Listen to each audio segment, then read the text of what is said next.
Alright, me live. Gonna send out my going live message.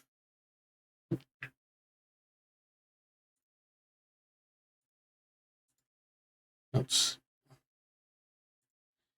Uh, uh,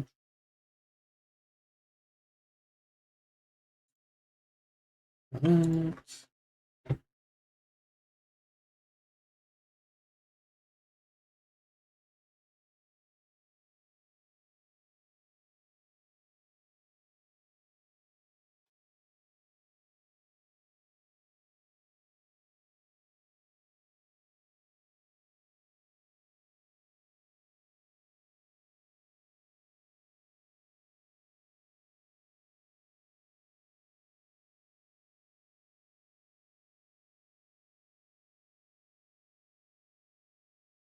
okay.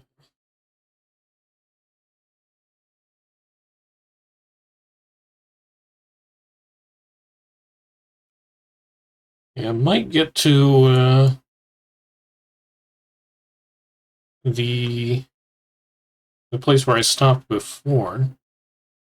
Not sure. Oops. Post.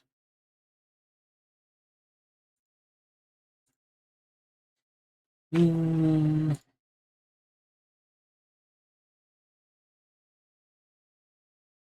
yeah, because I excuse me. I finished, or well, I dropped the game in like the middle of chapter 16 when I stopped before. We might get there today.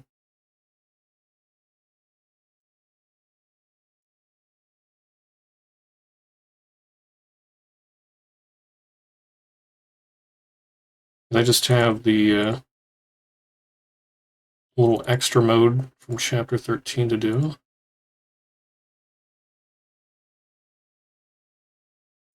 Oh, hey there, Tavio. Finished bait yesterday? Yeah, I finished the first playthrough. I gotta say, the second playthrough throws some really tough stuff at you. Why is my chat is not working in OBS? Let's try and reopen it.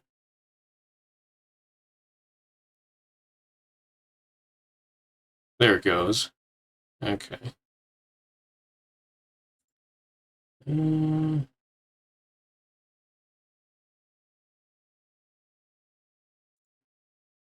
okay, I think I sent out everything. What should I do while the ads are playing?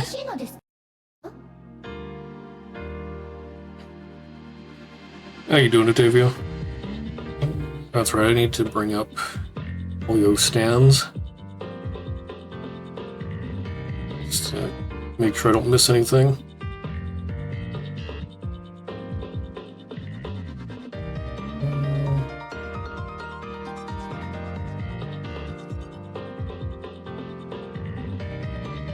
Yeah, I would have missed this thing in chapter 13.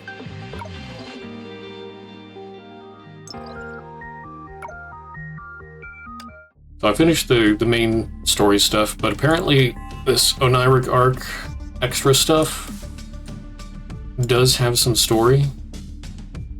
Thought I did like the first one and there was nothing, but or maybe I'm thinking of like chapter 12. Maybe that was it.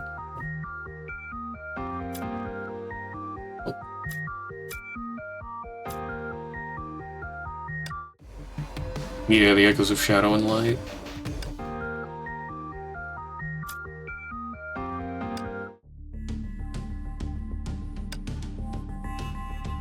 Okay.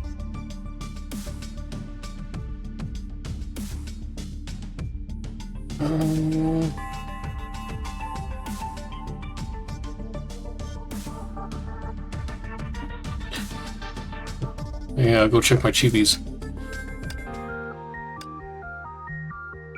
That's something I could do. How the chibis doing? There's a little dorm mode. You can design a little comfy area for the chibis that you own.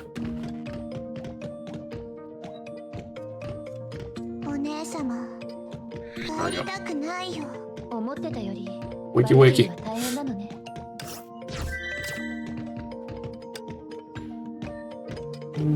Okay. I like to fool around with this. It's fun.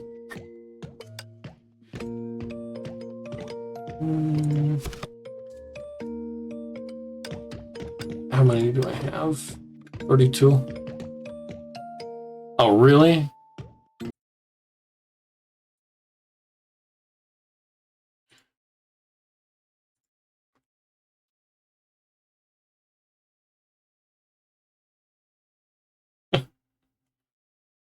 Oh my goodness, it crashed.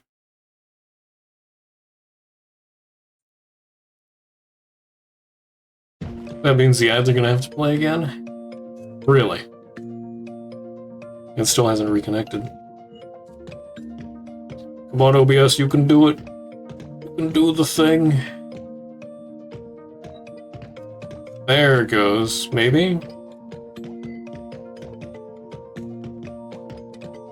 Okay. I had this running for like the past 2 hours in bandwidth test mode, and it was completely fine. It was just waiting for me to actually start a real stream.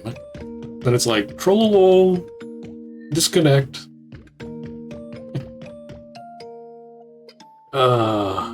Pain.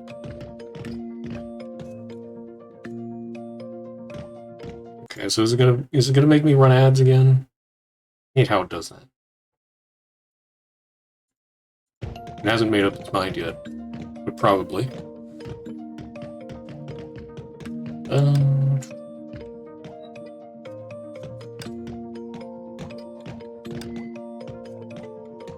I will continue playing with the cheapies.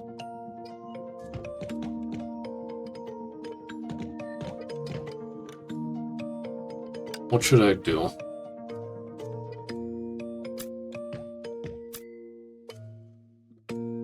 What would be good? Swivel chair?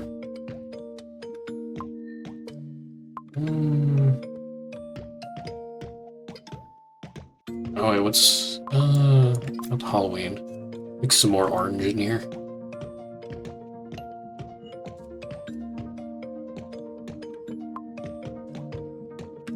Oh yeah, there it goes. It's gonna run ads soon. Just run them, get it over with.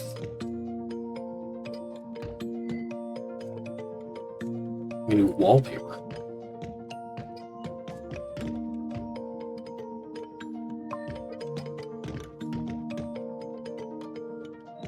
Make a cauldron or a coffin. That stuff.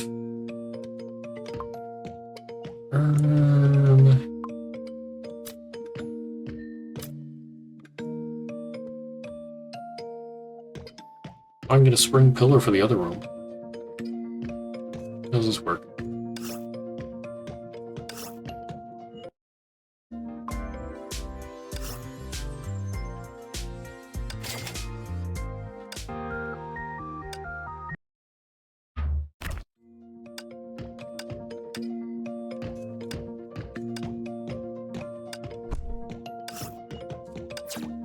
There we go.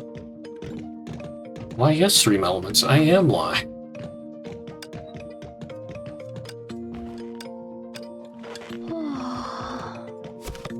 Where can I put the pillar?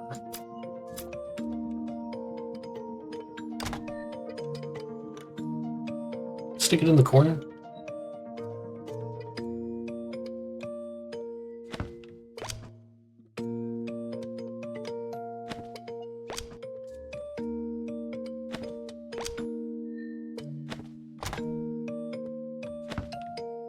There we go.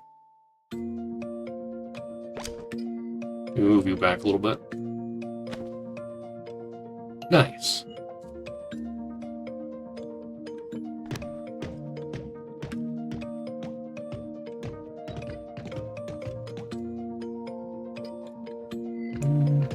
かりとお申し付けください。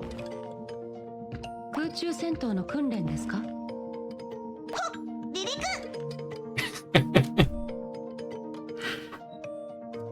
All sitting at the kotatsu. Ayaya.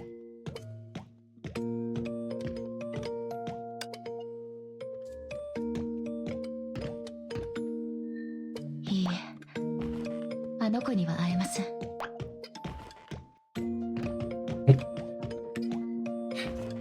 Okay.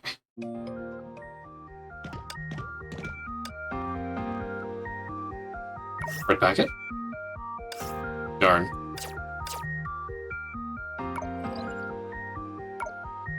There's like a minute left for ads. Okay, well, I guess in the meantime, a recap. Let's see.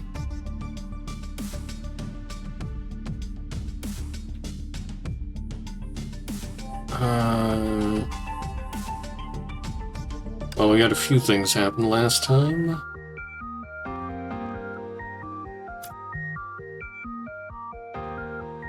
Yeah, so Sele and Bronya made it out of the Sea of Quanta.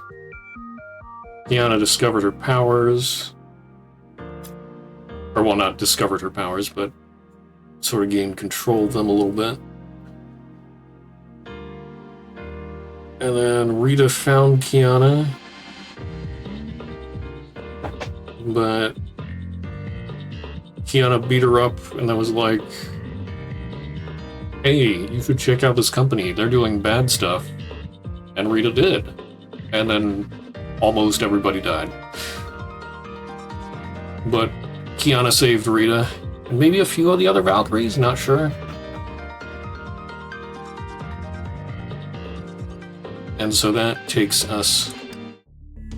actually, yeah, before chapter 14, there is the Oniric arc.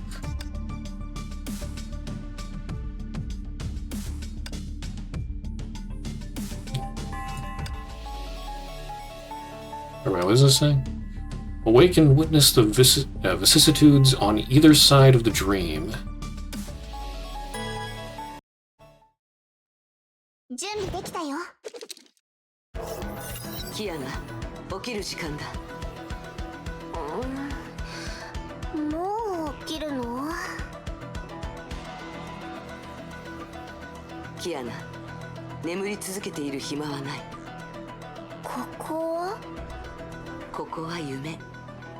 夢？でもこの花や草、現実とあまり変わらないよ。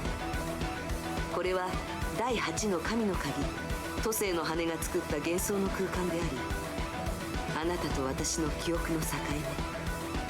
あなたが今まで学んできたものは、これから訪れる危険と直面するにはまだまだ足りない。でもここでなら、あなたを鍛える時間が十分に確保できる。強くなれるのなら、こんな夢何度だって構わないよ。Raining arc, let's go!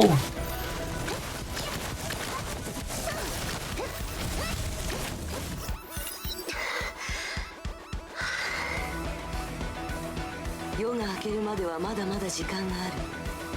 ゆっくりと鍛錬しよう。待って、もう一日中戦ってる気がするんだけど、どういうこと？これじゃ体が持たないよ。夢の中の時間の流れは現実世界とは全く違う。一生分の長い夢を見たと思ったら、目覚めてみるとほんのわずかな時間だったりね。なんか聞いたことある。一睡のなんだっけ？一睡の夢だよ。信州の武学には座棒、震災という名の技術があるんだ。瞑想状態に入り、昼に学んだことを思い出しながら鍛錬する。委員長が今私にしてる特訓みたいな感じ？命は短い。最上の武技というのは、休んでいる合間も鍛錬に勤しむことができる。そのため成果も著しい。ももし目が覚めた時夢の中でした鍛錬を忘れてたらどうなるの？夢は幻だけど鍛えられた体の反応はあなたの記憶に刻まれているから問題ね。さあ、休憩時間は終わりだ。再開するよ、キアナ。分かった。してる場合じゃないのに。一回勝利しただけだよ。これから先道はまだまだ長いんだから。Okay. Invincibility can only be forged in a blazing crucible. 準備できたよ。今日も寝れないことは分かってたよ。今日は現像物が練習相手だ。現像というのは意識が作り出す幻覚のこと。夢の中で起こる全てが幻でも人は無意識に痛みや恐怖を感じ、まるで肉体が本当に危機に直面しているかのように感じる。切迫した状況下に置かれると人は想像を絶するような力を発揮できる。その力は普段体の奥に眠っていて自由に使うことができない。そのため強者たちは危険へと挑み続け、日々の戦闘で使えるよう潜在能力を開花させようとする。しかしそういった鍛錬はめったにできない。だから今日は都政の羽でふさわしい相手を召喚する。聖フレイヤ学園の記憶訓練システムとあまり変わらないね。いや、ちょっと違うよ。意識の鍵である都政の羽は作り出した全ての真理の隔たりをなくす。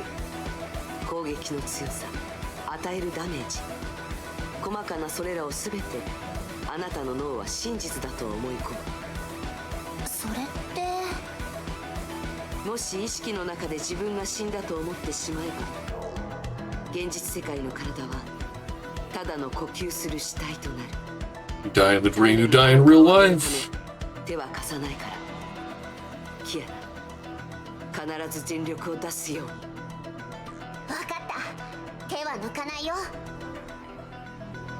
前に進もう。 Just win, forehead.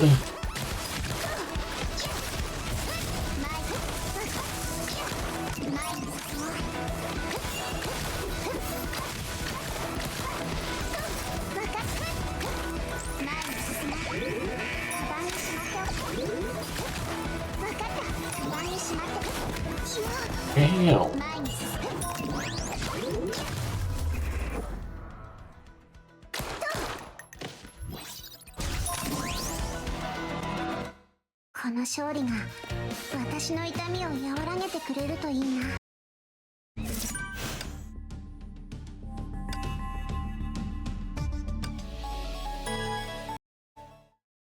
準備できたよ。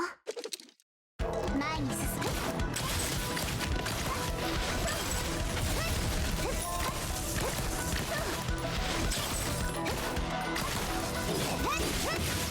分かった。これは役に立つ。前。分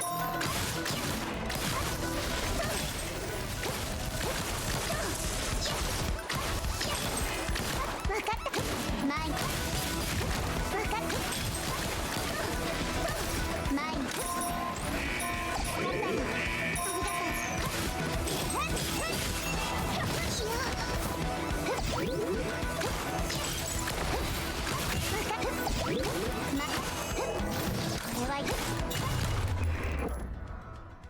He hurt a little bit.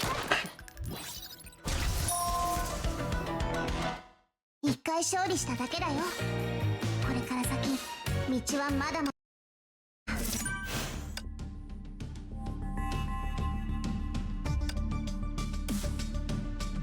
Hoarding a clear and firm mind. 準備できたよ。委員長は得意技とかある？毎日夢の中で基礎練習ばっかりじゃつまらないよ。 Classic.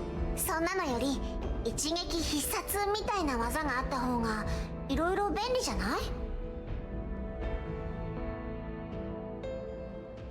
過去に武芸を人に教えてから随分と経ったというのに、自分にこんな機会が再び訪れるなんて思いもしなかった。何？本当に必殺技を教えてくれるの？私が会得している武芸、その名は大巨剣気。先人たちが作り上げた格闘技の精髄だ。大巨剣気には5運があり、それぞれ心、慶、意、根、心となっている。心はキアナもわかると思う。学園で受けたバルキリー心理訓練、あれはオットーが改良をした剣心の雛形だ。5運の中でも剣形と剣意には特定した武器が必要だから難しいかもしれない。剣根は試す価値があるが、ただ理解するには要求されるものが高い。それって私が学べるものはないってこと？お待って、今言った中で心運があったよね。それは真なるもの、変化の極みなり。無剣は有剣にしかり、真が剣と化し剣気となる。それが真運だよ。I feel like that's perfect for somebody using void powers. なんかすごそう。それ教えてよ。剣心の本質は崩壊エネルギーを形作り拡大させることにある。剣心と剣形を学ぶことでより多くの崩壊エネルギーを操れるようになり、最終的には剣心の基本条件をクリアすることとなる。本来なら心と慶の基礎ができていないと真運を学ぶことはできないが、 He's a Hersher. なら試す価値があるかもしれない。 Yeah. あなたには律者の体質がある。律者は生まれつき大量の崩壊エネルギーを操れるから。ただまだ基礎が安定しない今、剣心を無理やり使えば害をなすことになる。だから私と一から順を追って学び、剣心を鍛えるしかない。時が来ればその使用方法を教えるよ。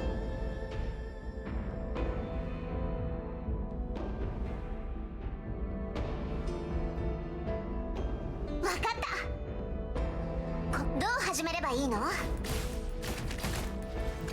猛念を断ち呼吸を落ち着かせる。難しい。わかりやすく言おう。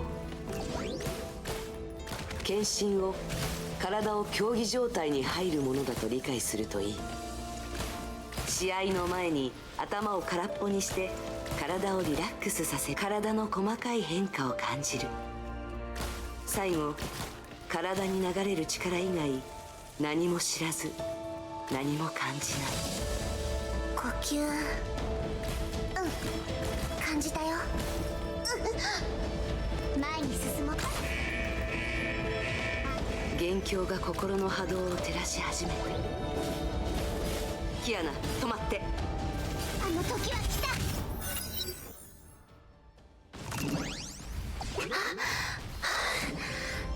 体の中から何かが湧き上がって手足を突き破ってくるような。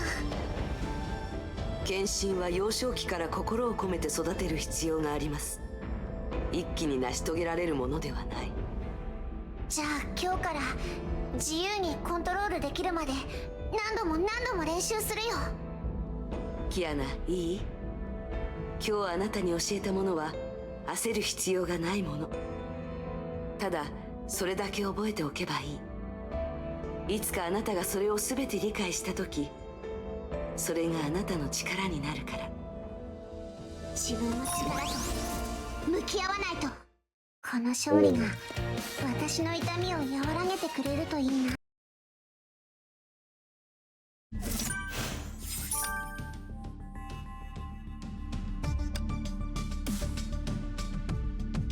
Don't regret a late start, for late blooms last longer. 準備できたよ。分かった。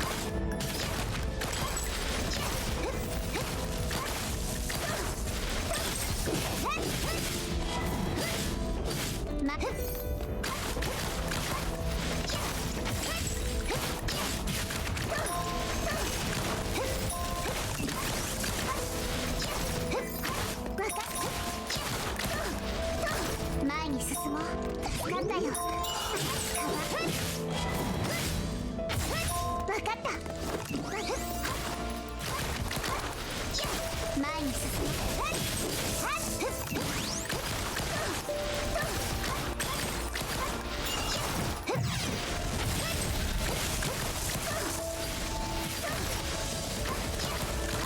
前に進もう。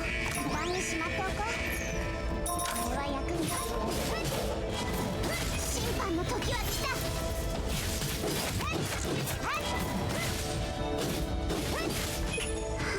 Oh, come on, I'd let go. Whee!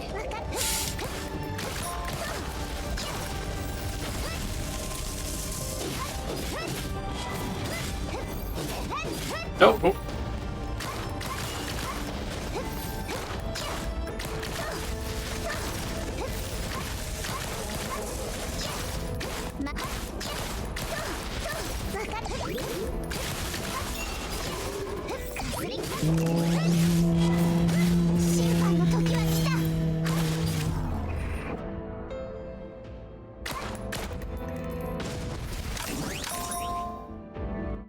一回勝利しただけだよ。これから先、道はまだまだ長い。 Oh, what?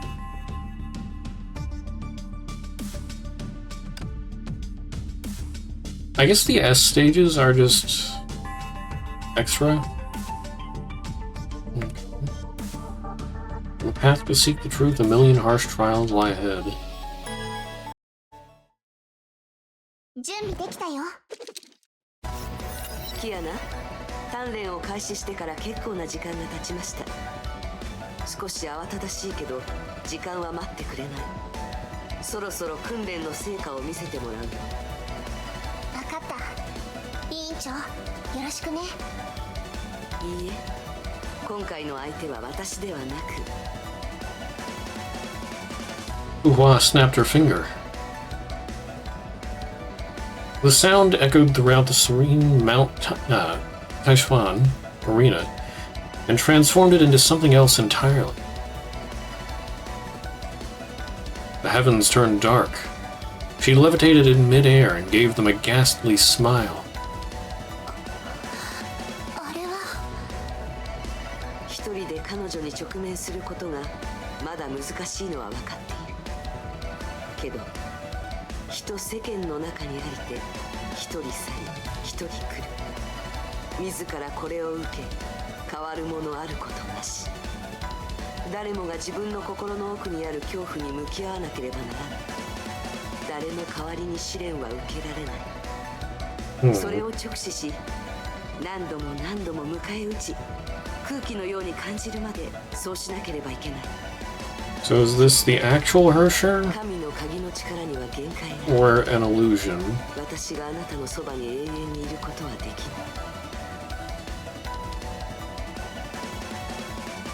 未来の道はますます険しくなる予感がするから、私が消えるまでにあなたが険しき道を歩くことができるよう、私はできるだけのことをする。それがあなたに対する約束であり、姫子先生に対する約束でもある。ちゃんと鍛錬するよ。ええ、では始めようか。分かった。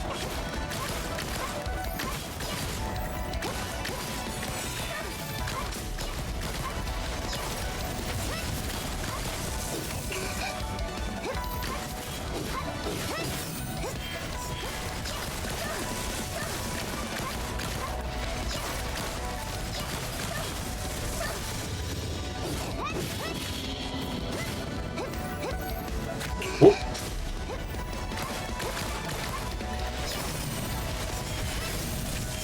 Ooh.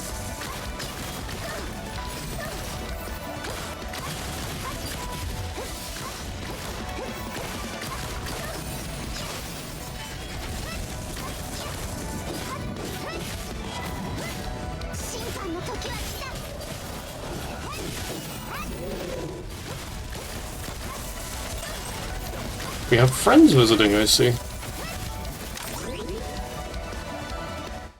この勝利が私の痛みを和らげてくれるといいな。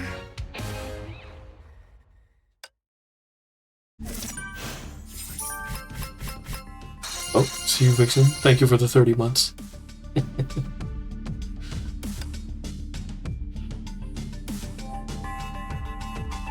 Didn't do an alert. That's weird. Wonder if my sound alerts are broken again. I mean, I tried to re-enable them, but I don't know if they actually work.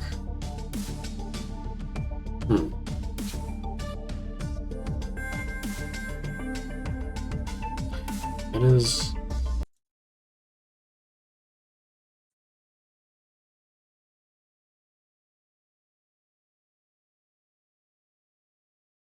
Oh, should I disable it?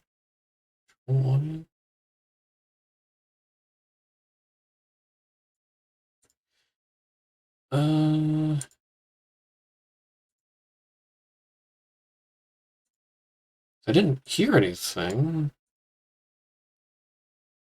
That was weird.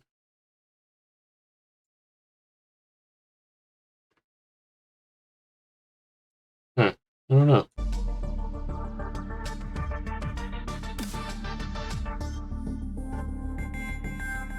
That's the one I just did, right?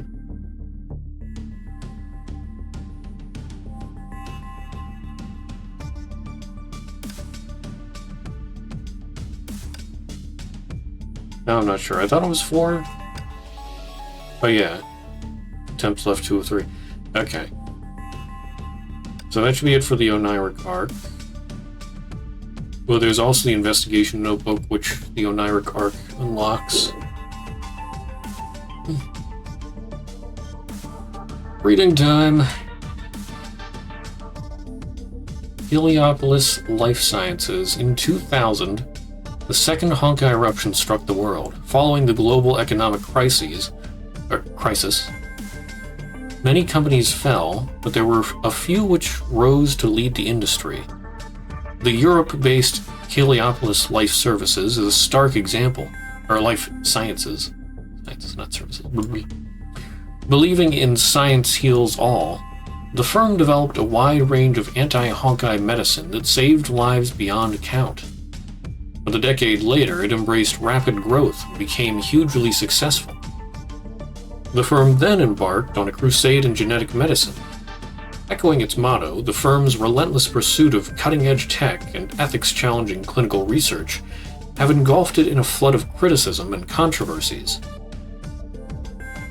Heliopolis' massive success in science and business is largely thanks to their close ties with Schicksal, but it remains a mystery what their partnership really entails.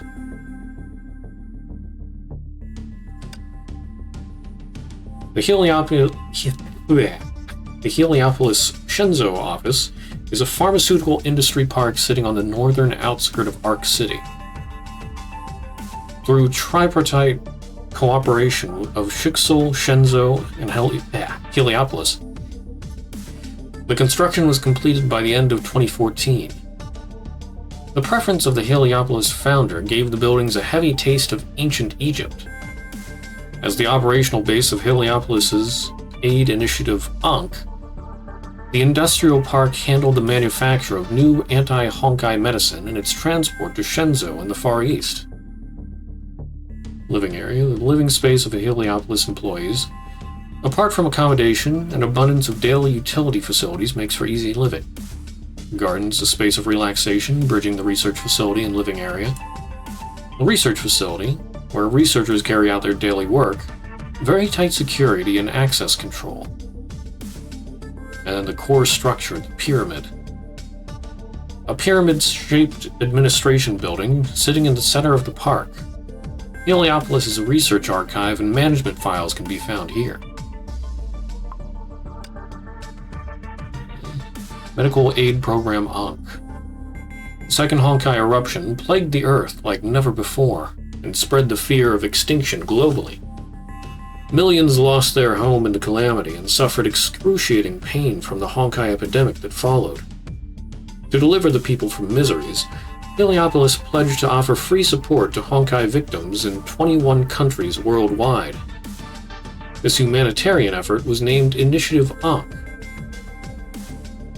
It mainly involves free vaccines and special treatment for Honkai-infected citizens, free clinical treatment for critically inflicted Honkai victims, and free psychological therapy for Honkai PTSD patients. To ensure fast delivery of aid supplies, Heliopolis has built industrial facilities with high manufacturing capacity in some of the target regions, and the industrial area on the edge of Arc City is one of them. Arc City Stigma Test. Dossier number SRR-25. Stigmata are the crown jewel of human lineage, a miracle of previous era biotech. Before the doom of their civilization, people from PE put anti-Honkai genome in a few embryos. The genome would manifest on human skin, thus the stigmata. Stigma-bearing humans have far better resistance against and control over Honkai energy. As the bloodlines passed, the genes mutated. That's why every modern human carries stigma genes, yet very few of them really show it. Chixel tried to synthesize stigmata and use them as implants, but their inept imitation is fatally flawed. Guided by Redacted, our research made major breakthroughs. We now know how to activate and reconstruct stigma segments in human genes through artificial interference. It's a tough transformation. People who can't handle it will die or even become redacted. But those who can will be able to survive and thrive in the world of Honkai. Activation progress has been slower than expected. We plan to experiment on a densely populated city for redacted. Subsequent data corrupted and unreadable.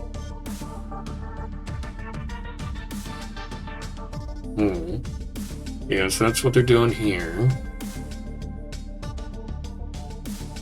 That's the experiment that Kiana caught wind of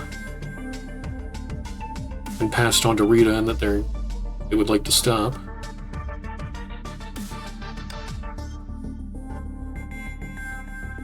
So,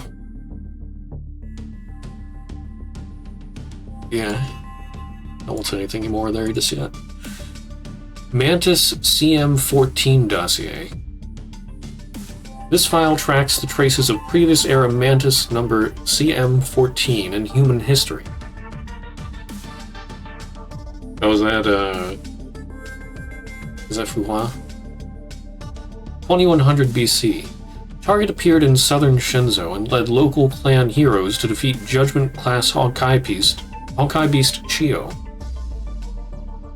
Cited carbon dating report on 9 realms ruins and excavated relics. 1400 AC. As Honkai scourged Shenzhou, Target roamed the land as Phoenix. Cited a biography of Phoenix. Target established a Taoist sect on Mount Taishuan and led her disciples in Honkai relief efforts across the land. Cited Imperial Stele in honor of Phoenix. 1475 AC. Chixel invaded Shenzhou. Target joined the battle in the name of Phoenix and destroyed the Chixel elite forces. Cited Phoenix dismantling a battle formation. So that's also when she ran into Callan, and also Otto. So she fought Callan, who was the champion of Chixel at that time. And she won. She pushed back Callan. And I think at their fight, Otto stepped in at the end, and I'm not sure if his appearance made her not kill Callan, or if he was going to let her go anyway.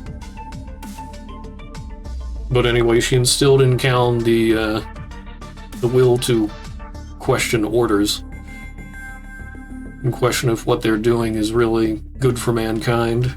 That led Callan to steal the black box which contained the Hersher of Corruption, because she didn't trust the church leaders with it at the time. So she ran away with that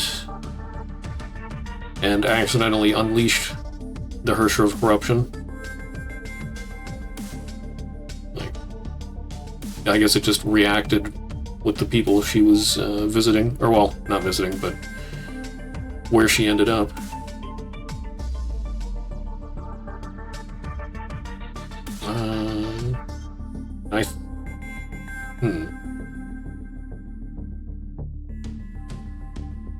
I think she was... Oh yeah, was that in the game earlier on? Or was that a part of the manga? I forget. But anyway, I guess she eventually got returned to Shiksal.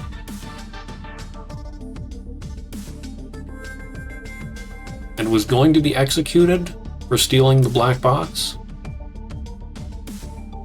But during the execution time, Honkai beasts came in and she was killed by one of them. I'm not sure. Otto might have been the one to release the Honkai beasts? I forget. But in order to distract everybody from Galen's execution so he could save her. Or maybe it was just coincidence. Like I said, I just read this a few weeks ago. I can't quite remember. Anyway, since she died, Otto's been trying to revive her for like 500 years. Okay. 1476 AC. A fire was witnessed on Mount Taishuan, and target vanished without a trace. Around 1880 AC, target was sighted in England and began her research on previous era artifacts. Cited year 1887. Picture with Sir Conan Doyle in London. Left by late Sir Conan Doyle. Subsequent data damaged. Okay. I guess that's all for the investigation notebook.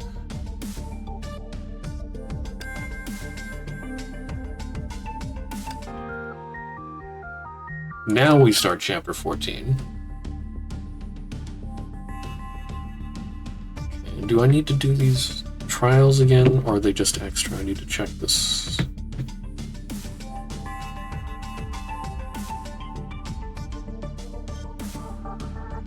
Let's continue the story. Okay, I don't think I need to worry about them. They're just extras. Alright.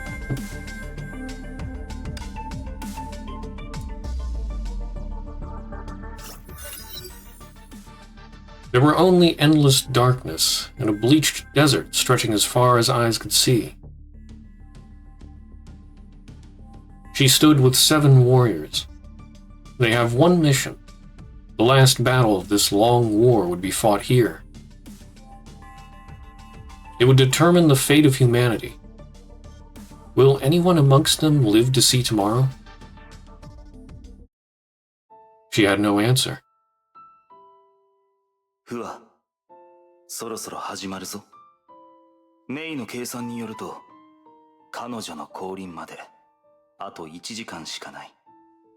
はい。ケビン、今日という日が終わっても人類の歩みが止まらないことを願っています。ああ、きっとそうなるよ。もし君にまだためらいがあるのなら、振り返って地球を見てみるといい。The girl turned around. Earth. The planet was an azure orb suspended in the great yawning void. The planet's deep blue curves emitted a warming halo that seemed to repel the darkness. 顔を上げるたびに、僕は宇宙の暗さと冷たさに寒気を覚える。それでも、そこには温度がある。地球が僕たちを育て、星が僕たちの頭上で輝いているから。Earth. The girl thought about the humans there. They may be grieving or taking part in a doomsday revelry.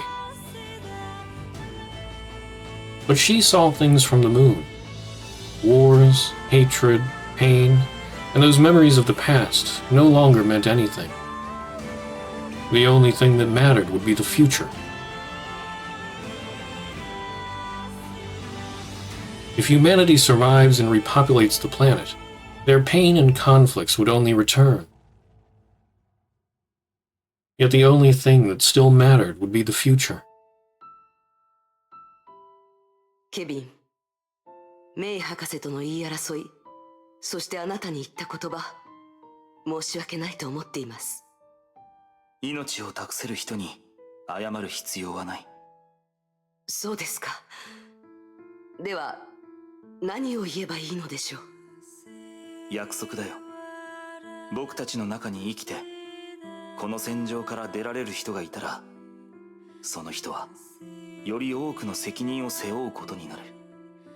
メイが用意した聖魂計画、火種計画、箱舟計画などのプラン、みんなが賛同しているわけではないけど、これらの努力は人類の復興に種をまいてくれるだろう。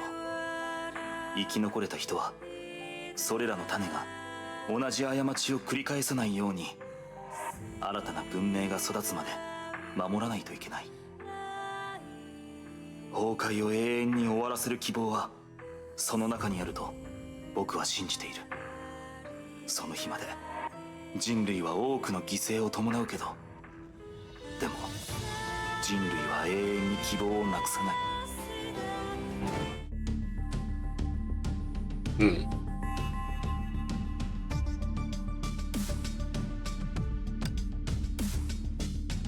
Okay. Raven Hunt.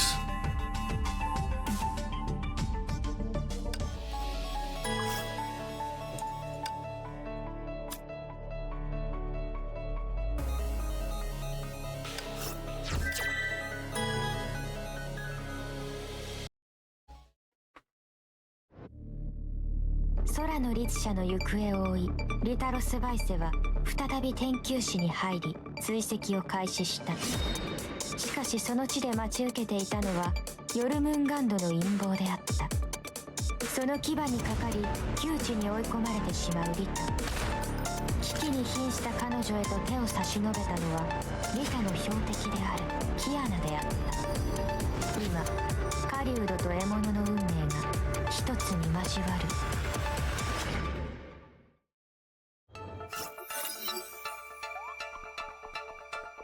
Hey there, Jeremy. Last night you heard a lot of things falling in your house. Scary part, there's nobody besides you now. Haunted by a brown liquid spilled from who knows where. Cleaned up half of it. The rest disappeared without any residue.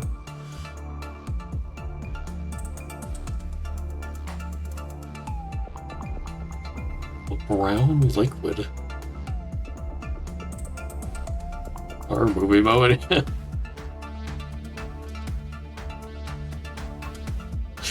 I would almost... Well, the first thing I think of is... What if an old can of soda just exploded or something? But... the rest disappeared without any residue. I don't know. Spooky.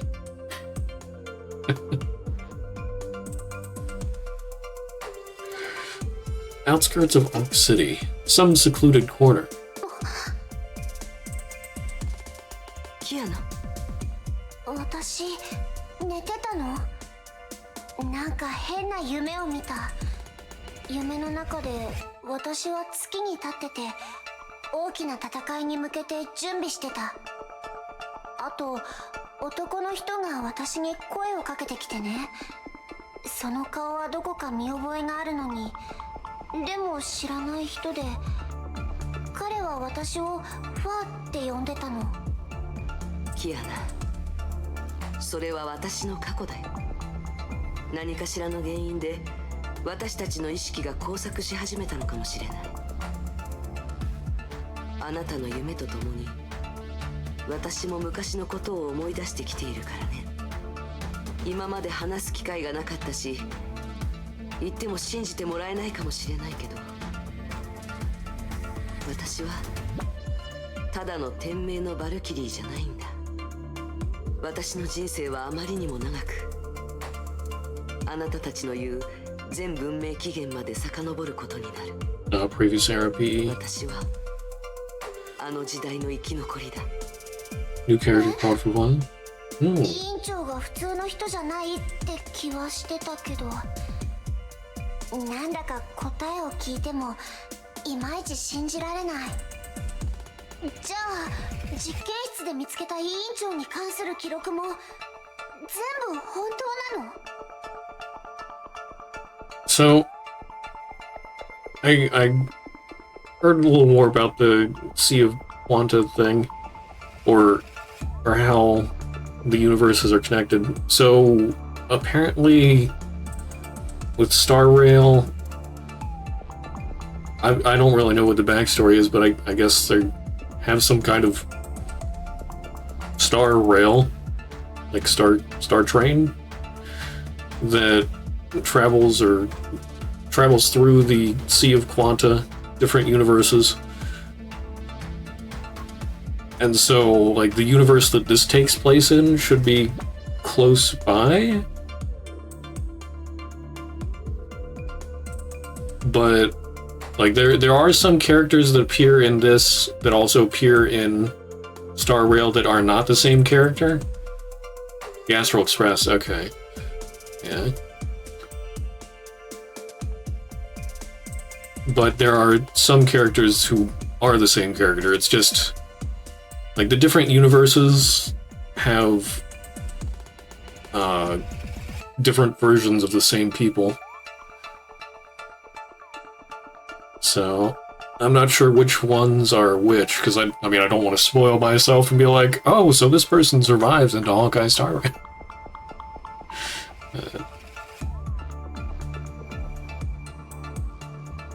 Good old Welt from both worlds.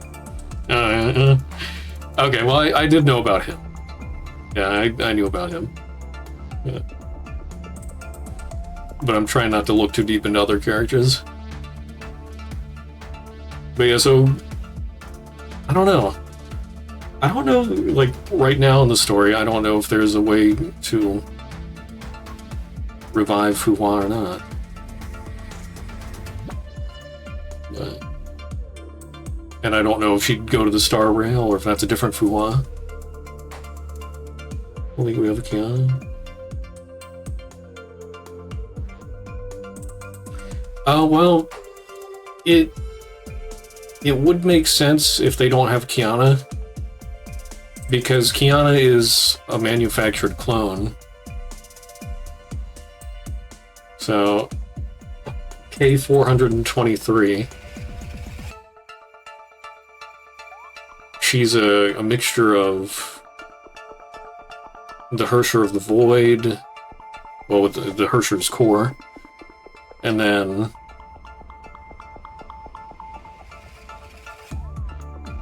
I guess cells from the real Kiana's parents,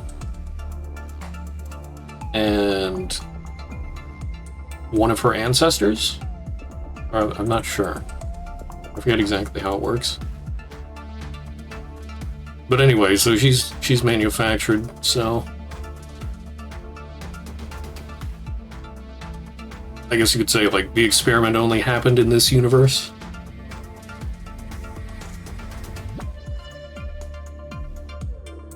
But I think Genshin Impact is supposed to be also part of the Sea of Quanta that Honkai Impact and Honkai Star Rail take place in.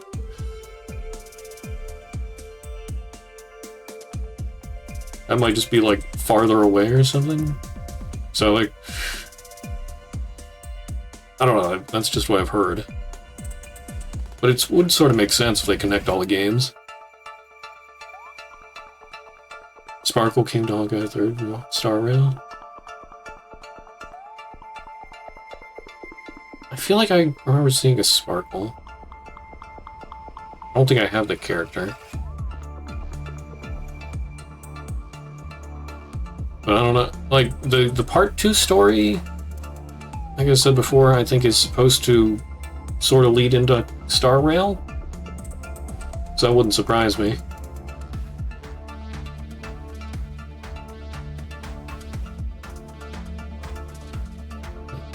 Records found in Latvia, yeah, because they were studying Fuhua.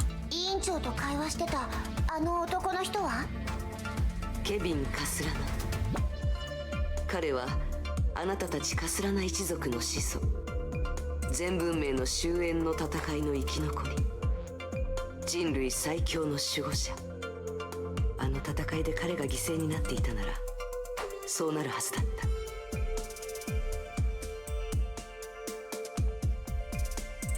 If he should fall.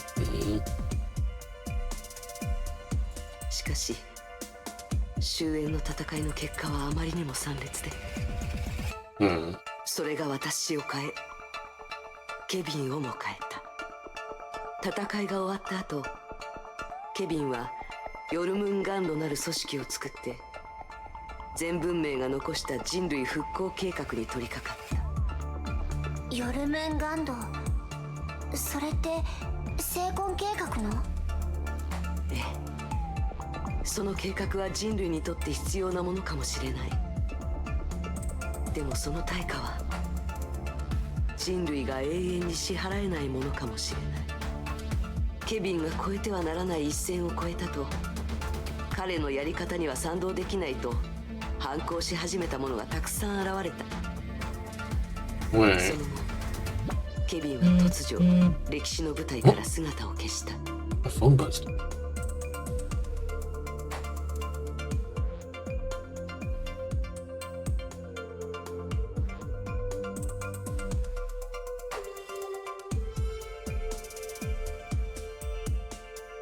But that wasn't when he was sealed, right?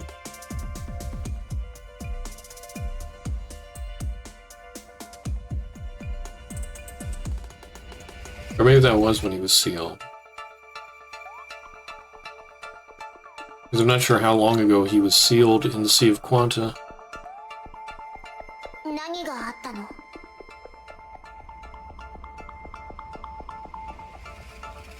話すと長くなるから、それは機会があったらまた教えるよ。でもそれによって安堵する人がたくさんいたのは事実。ケビンが消えた後、ヨルムンガンドもバラバラになった。消滅したものだと私は思っていた。数百年前にね。でも上条製薬の地下実験室で私の過去を記録したファイルが見つかり、そして Somehow, Kevin returned. を見たとき、ヨルムンガンドは消えてなんかいない。ただ影に隠れ、主の帰りを待っていただけだと分かった。That's Jormungandr. I don't know why I thought it was Ouroboros. もう天球師にとどまっていてはいけない。もしあの男が帰ってきたら、この全てが彼の計画によるものだったら、ここは危険すぎる。彼のことだから、あなたの存在を見つけたらきっと手加減しないはずだ。昔はあなたを守れたけど、今の私では。もう逃げるしかないの。今までの3ヶ月みたいに。でも委員長、どこに逃げればいいの？繰り返し逃げてきたよ。怖くなって後ずさりして体を丸めて物陰に隠れて、それで最後まで逃げ切れたことある？私は天球師を出ないよ。いつか過去を思い返した時、自分がしてきた選択が逃げることばっかりだったなんて、私ごめんだもん。あなたがそう決めたなら反対はしないよ。でもケビンが天球師にいるという確証を見つけたら、一時的でもいい。必ず一度撤退するんだ。分かった。ところでその成婚計画、天命のワクチンは1年前から信州に運ばれるようになってたけど、ヨルムンガンドの計画もその頃から始まってたのかな。いや、ワクチンの改造は計画の一環に過ぎず、聖魂の活性化もその一歩に過ぎないはず。ただそれを知る者はヨルムンガンドの革新メンバー以外いないだろうね。今の状況、きっとヨルムンガンドは行動を早めると思う。私たちに残された時間は正直そう多くはないかもしれないね。これからどうする？一番シンプルな方法は工業エリアに戻ってあのゾンビに指示を与えてるやつを見つけ出すことかな。彼女は計画の鍵っぽいし、きっと何か聞き出せるはずだよ。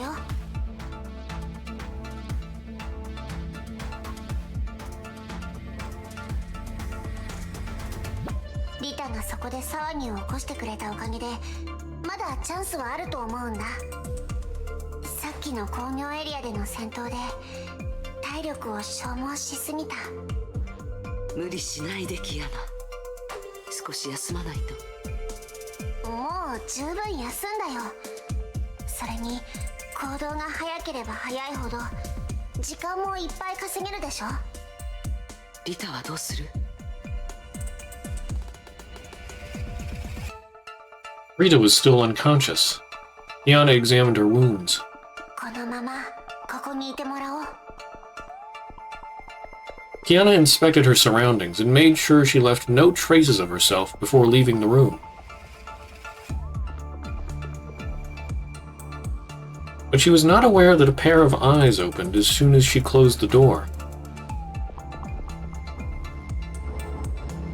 Hmm.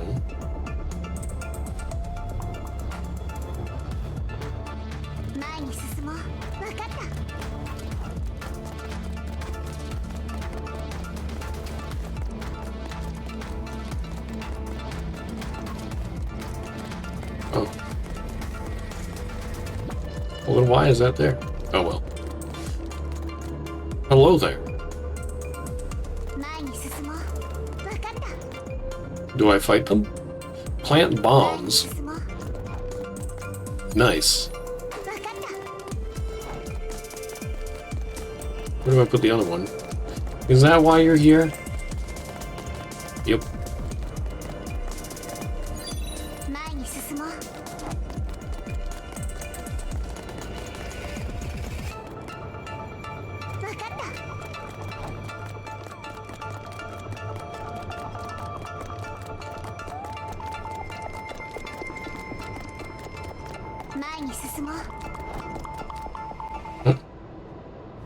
Okay.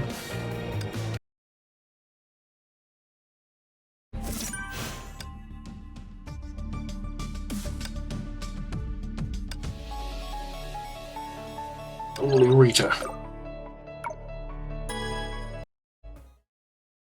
招かれざるお客様ですね。 Rita had carried out many missions before, but never had her expectations been subverted so thoroughly.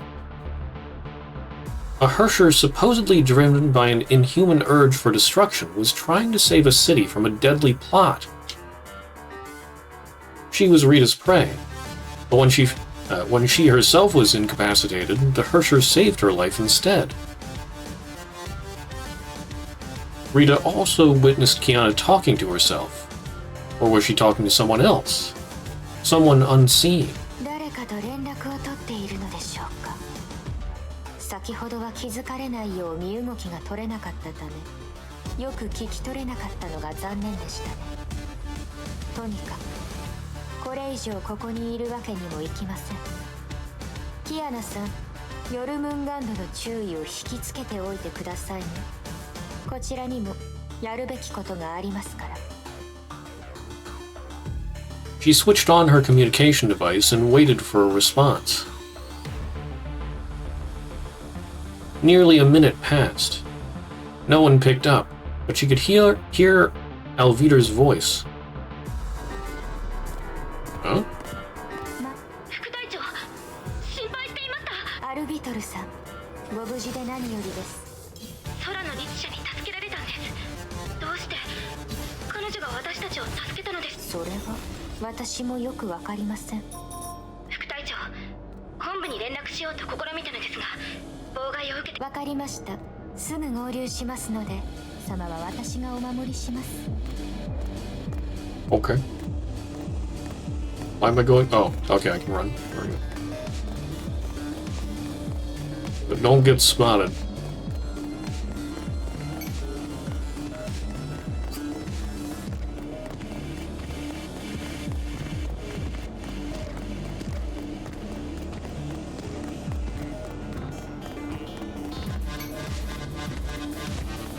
Ooh. Do a little murder. Just a smidgen. 本部との通信が取れない以上メッセージを残すしかありませんね。ミッションコード朱月、報告対象デュランダル、報告人リタロス・バイセ。 It took her a few minutes to leave her message. Rita then began to think about things. デュランダル様とはしばらく連絡を取れていませんが、キアナさんのご友人たちはそろそろこちらの正体に反応する頃でしょうね。Oh.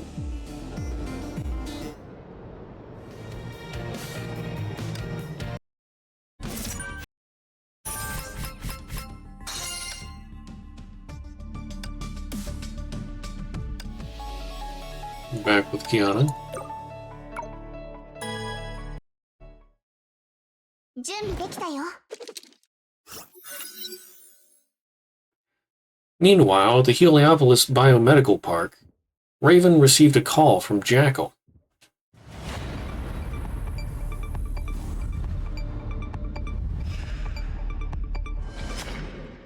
進捗はどうだ。上条製薬の秘密が暴かれた今、実験に残された時間は多くない。すでに人手を全部投下したさ。私は魔術師じゃないからな。魔法なんて使えやしない。天命のバルキリーが起こした騒ぎのせいでペースが乱れちまった。でもそれはどうでもいい。一番危険なのは空の律者もこちらを狙っていることだ。あの律者の娘はこの計画を台無しにする火種になりうる。足止めするんだ。足止めあいつは憎いけど私は狂ってない。たとえお前が今の10倍以上の化け物を作り出しそいつらを全部向かわせたとしても空の律者を足止めできないくらい力の差は歴然だ。第二次崩壊で彼女が何をしたか思い出せ。律者との戦いは人数を増やせばいいってもんじゃない。それは私よりお前の方がよっぽど分かってるはずだ。1時間前の現場記録を確認したが、あの娘は資料に記されている律者レベルの破壊力を有していないかもしれない。覚醒したばかりで自分の力を完全にコントロールできていないのだろう。彼女に対するあんたの恐怖は子供の頃のトラウマに過ぎない。それに以前聞いた情報によると、新たに生まれた空の律者は天命本部で暴走するもわずか数時間で制圧されている。当時天命には S 級バルキリーが3人いたと聞いたが、そのうちの1人リタロス・バイセはあんたと手合わせしたばかりだろう。結果我々が用意したトラップにまんまとやられたではないか。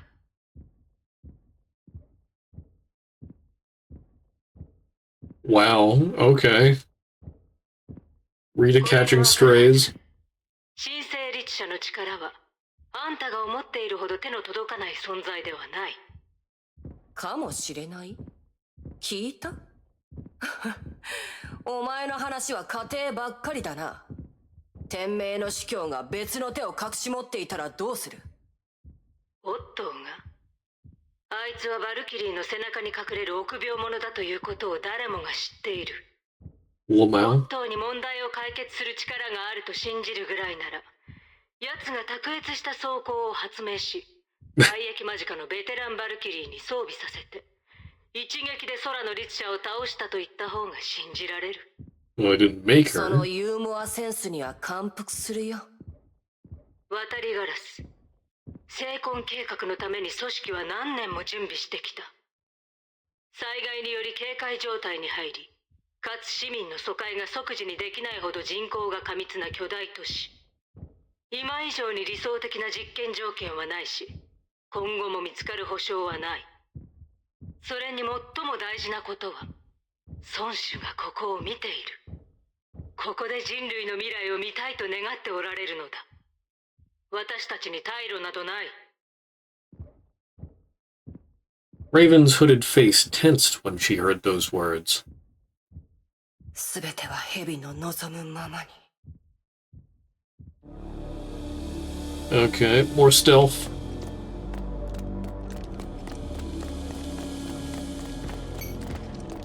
Oop.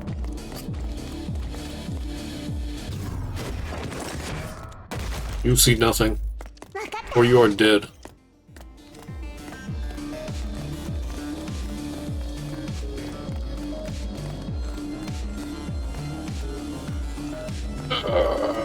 I'm gonna go up the down escalator.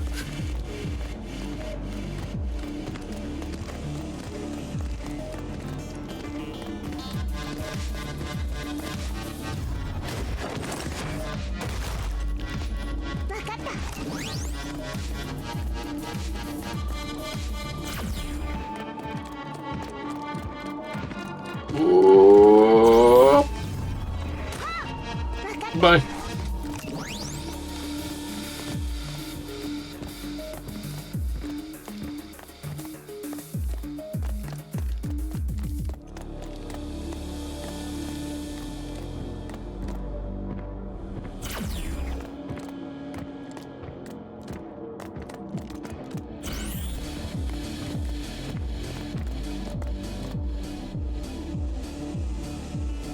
Turn around.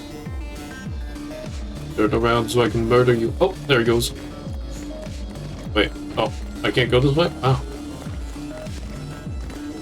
I thought that was like a wall type thing. Maybe like a scanner?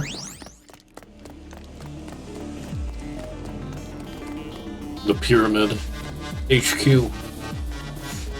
Okay, but I can't go in there. What am I doing again?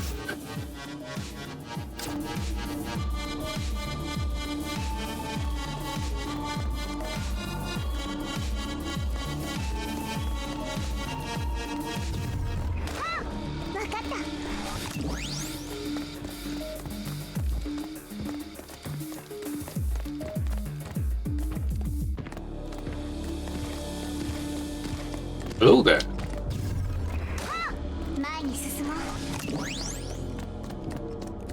Whoop. Oh, you're facing that way? Oh wait, no, you're looking this way. Oh no! Whoops. Darn.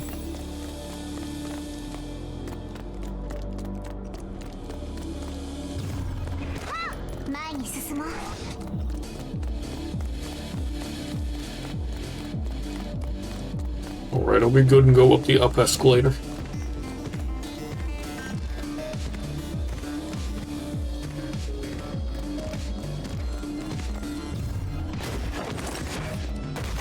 Boom, you did.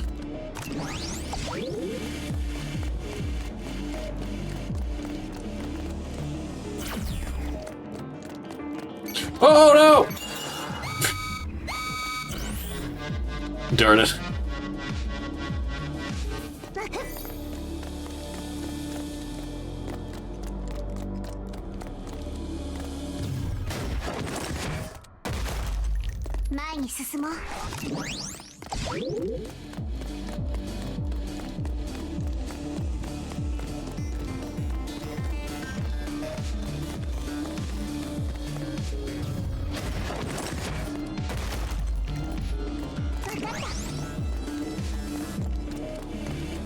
Go this way.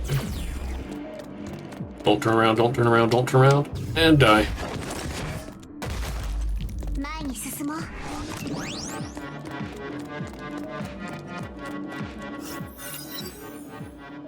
The girl infiltrated the biomedical park. The dark cover of night gave her a sense of peace. Oh no. think I remember this. She observed with bated breath. The woman who ambushed Rita was issuing orders to a convoy crew. 私たちが着いた途端、すぐに行動を開始するとは。少し都合が良すぎる気もするけど。車が動くよ。ベストなタイミングは自分たちじゃ選べない。そうでしょ? Yana leaped down and pursued the departing convoy.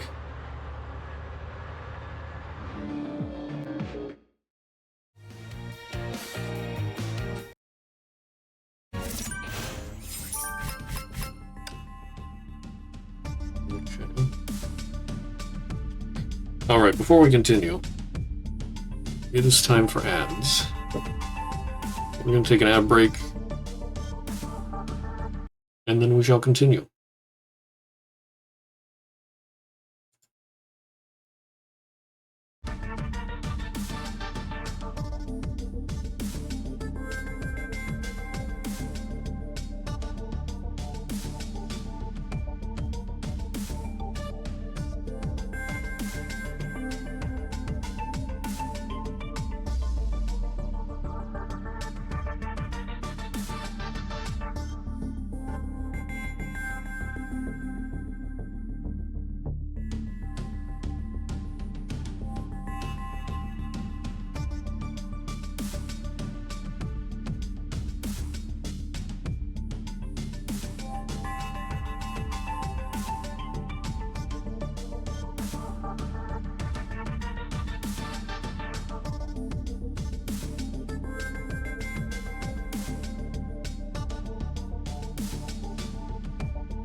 Alright, let us continue. Continue the Raven Hunt.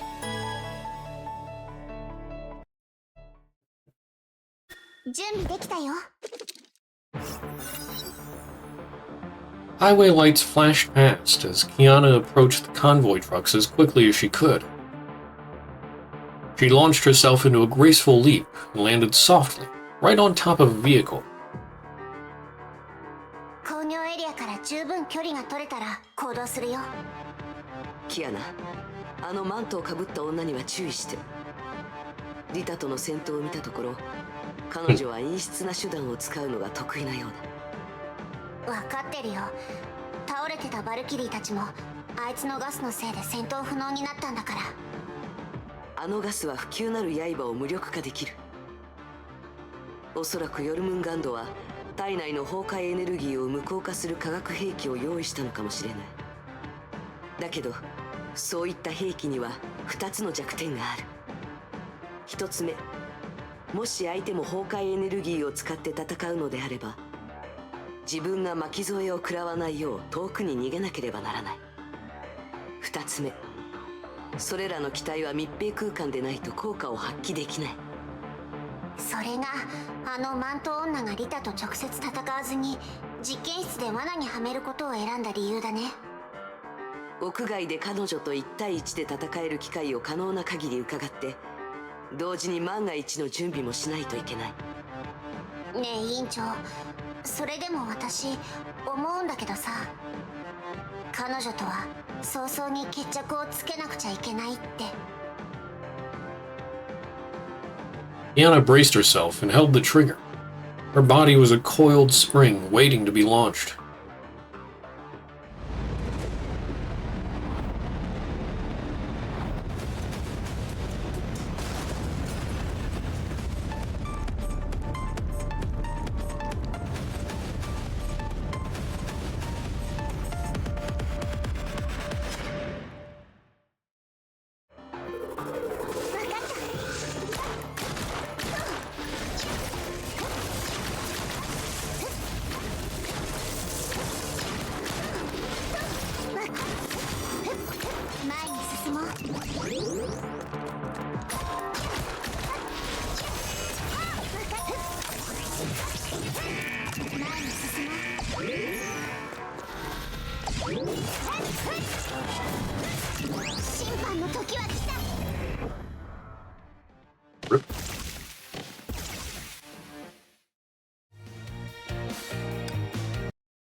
Oh,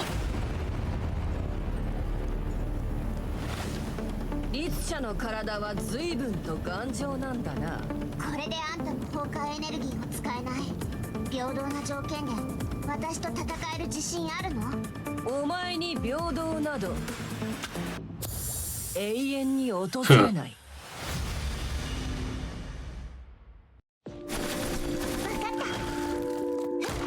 狩猟開始。Yeah, we're not hunting the raven.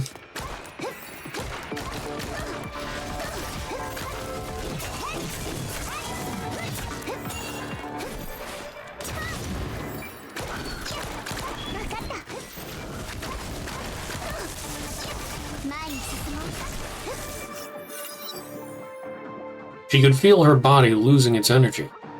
Her limbs moved sluggishly as though she was swimming in a mire. The enemy's gray cape unfurled like a raptor's wings. She moved so fast that she was essentially a blurred shadow. Yana tried evading, but the opponent read her moves. Razor-sharp talons dug into her chest. あんたたち、ここで一体何をしたいの？She could hardly maintain her balance or stay on her feet. お前の質問に答える義理はない。ジャッカル、片付いた。予想通りだ。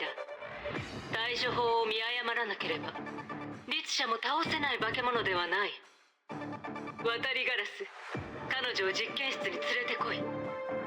後顧の憂いは早々に積むのをおすすめするが、今殺したらもったいない。律者だぞ。生きている律者だ。今すぐにでも彼女を解剖したいくらいだ。狂ってやがる。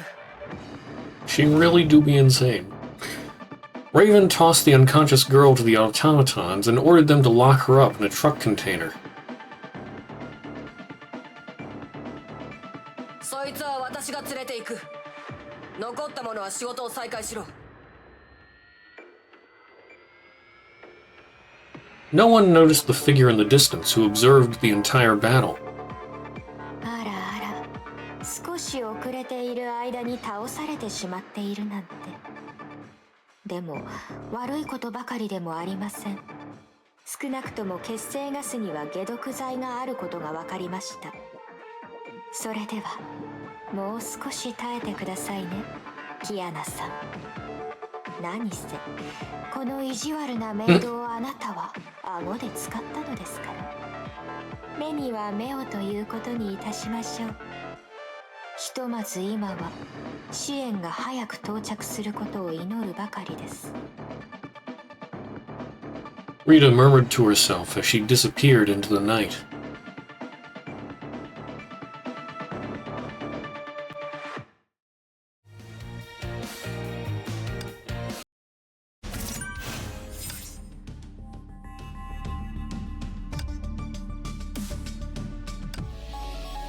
Rita.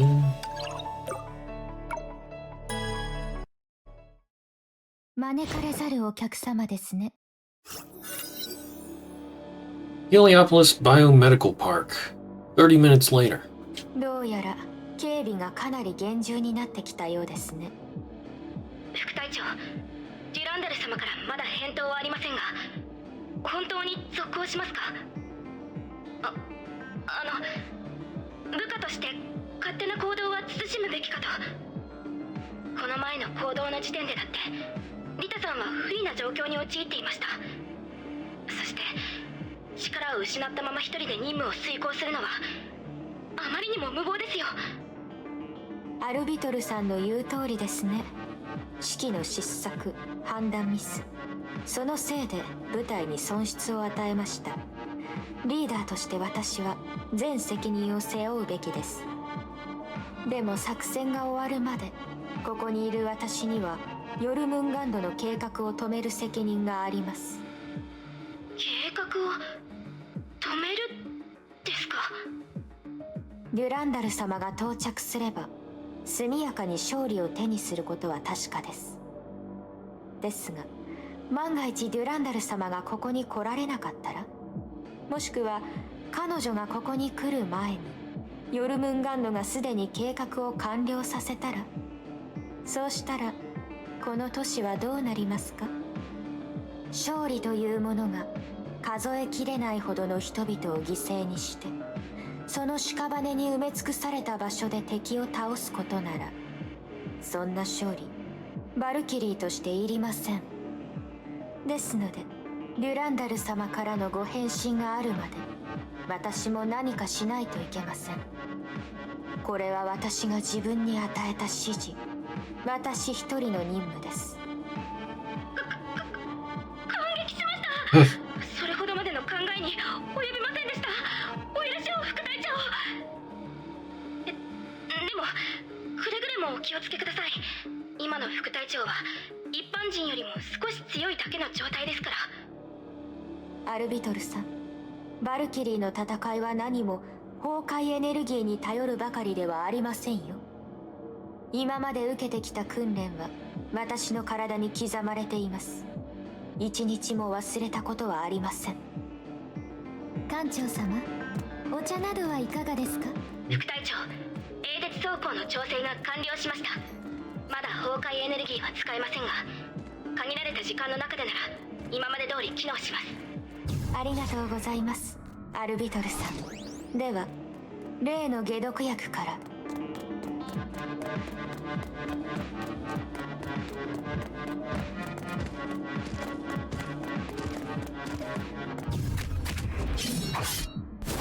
Goodness. Just happened. かしこまりました。 Okay, need to find the entrance to the lab. So isn't that up here? The opposite way is the HQ.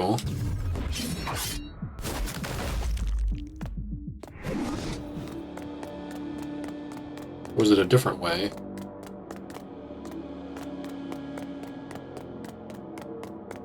No, this should be it, I think. Or, okay, never mind. I guess I eat those words.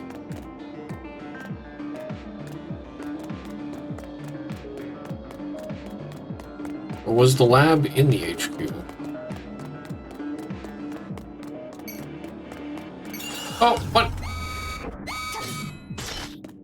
I didn't notice him looking over here. I should have used the stealth detector.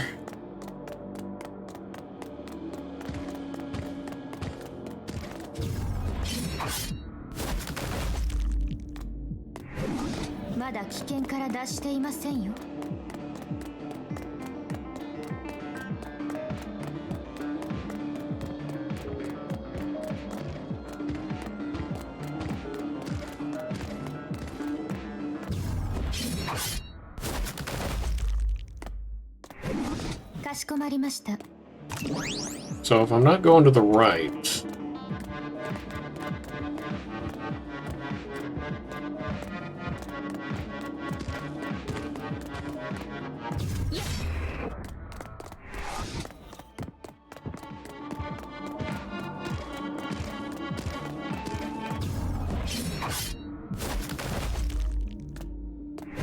The headquarters is to the left. Is it just straight? Ah, yeah, probably down this way.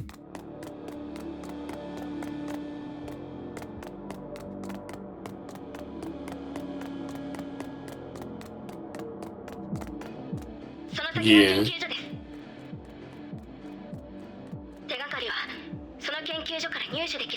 待ってください。エオス号の残骸がすでにバラバラにされ運ばれたのでしょう。嫌な予感がしますね。 While Rita infiltrated the Heliopolis complex, something else transpired deep within the biomedical park. Raven rested in a sleeping pod to heal injuries suffered while fighting in the gas.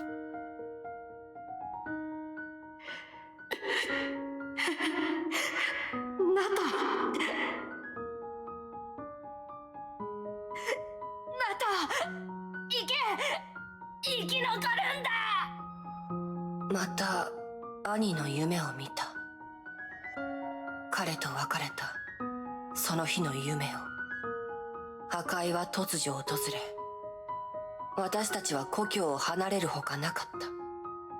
食料、薬、水、何もない環境で、人々は物資をめぐって狂い、殺し合いをする。災害から逃げ延びる道中で、たくさんの人が死んでいった。私も生き残れるなんて思わなかった。あの男が私たちの前に現れるまでは。お願いだ。兄も一緒に連れてってくれ。君はまだ若いから理解できないかもしれないが、よく聞いてほしい。白花に祝福されし少女よ。命というのは高く脆いものだ。人が生き残るには無数の命が犠牲になる必要がある。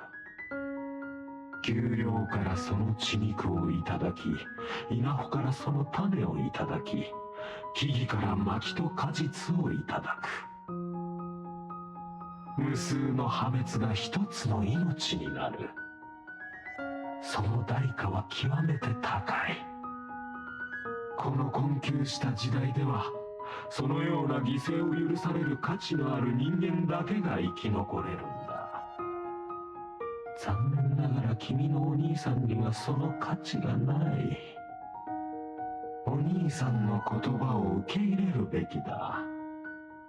君が生き残るために犠牲になった者たちの代わりに勇敢に生きるんだよ。君の価値を見せてやるんだ。彼は私を連れて、私を守り、私を訓練した。しかし、今になっても、兄の夢を見ることが怖い。ちゃんと生きているかと、兄に聞かれるのが怖い。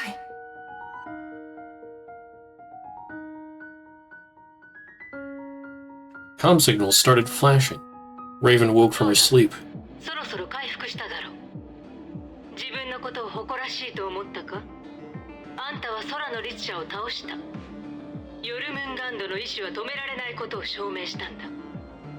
同時に崩壊が律者に破壊的な力を与えても、そいつらは血と肉でできた体にしか過ぎないという私の結論を証明した。 Bro, you have no idea what you're talking about. お前何をしているのか分かっているんだろうな。 She doesn't. 分かっているさ。組織が設立されてから生きている律者どころか律者の研究サンプルすら入手できたことはない。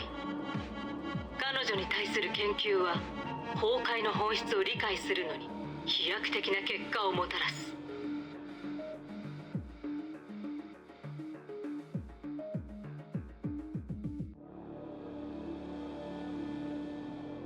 その研究とやらで崩壊により死んでいった人を生き返らせることはできるのか？我々研究者にとってこの機会が何を意味するのかあんたには理解できまい。敵を理解できなければ敵に勝つチャンスは永遠に来ない。それがあんたにどれほどの苦しみを与えたとしても、それを受け入れその正体をはっきりさせ倒す機会を探るのだ。それができなければあんたが今まで経験した苦しみは無駄になる。それに個人の苦しみも失敗も所詮数十億分の1という微々たるものに過ぎない。治療が必要な苦しみは一つだけ。それは全人類共通の運命、崩壊がもたらした苦しみだ。だから今は自分の仕事をするがいい。空の律者はお前の手元にある。起動のスイッチもすでに用意できた。今となっては誰にも計画の邪魔などできないさ。スイッチを押そう。2時間後、天球師の人々は神聖を迎える。疲れを取るなら休息が一番です。 Clock's ticking.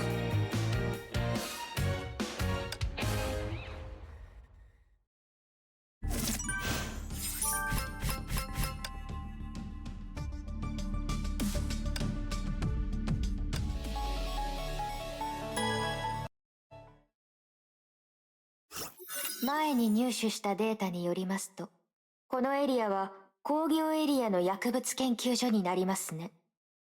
うまくいけばこの中に解毒剤の手がかりがあるはずです。もしもの話ですが、副隊長が敵に見つかってしまいましたら、英鉄猟犬の自動モードをオンにしてください。危ない時にフォローしてくれます。アルビトルさん、少しは私を信じてくださる？ご用でしょうか？ Okay. Find info on the antidote.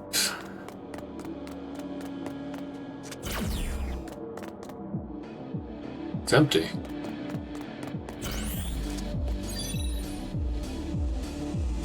Pharmaceutical lab is on the right.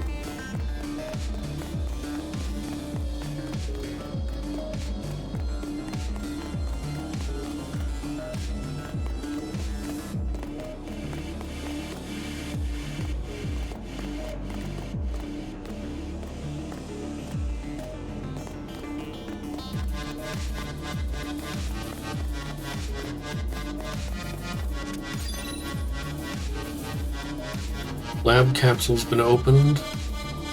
Nothing in there now. お茶などはいかがですか？まだ危険から脱していませんよ。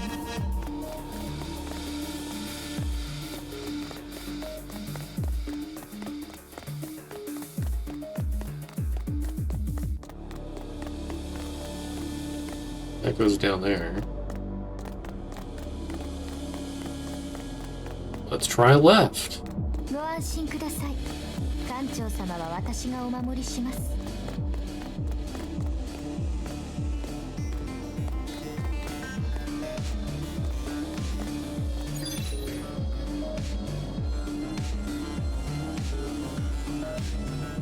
Password for the synthesis system. Oh, synthesize a cure? HSN-B46 保管場所はここですね。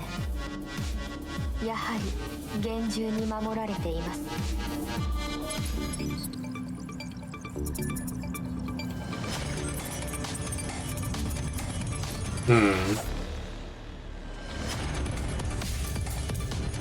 メイさん、お久しぶりですね。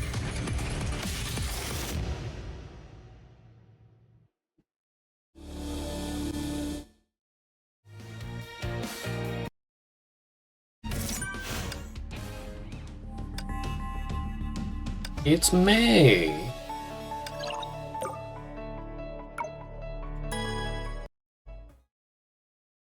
女の子にこんなこと。あの人を通じてあなたが送ったメッセージを受け取りました。どうやら幸運の女神はまだこちらにいるようですね。私が期待していた支援が到着しました。テスラ博士はご一緒ではないのですか？あなたのメッセージを受け取って最悪の事態を想定してきました。今回あなたの悪巧みじゃないことを何をもって私は信じればいいのですか？ Oh, she's got a good reason. に当てられている時、嘘は賢明な選択ではありません。周りを見てみるとわかると思います。ここには待ち伏せなどいませんし、今の私はメイさんに反撃する力もありません。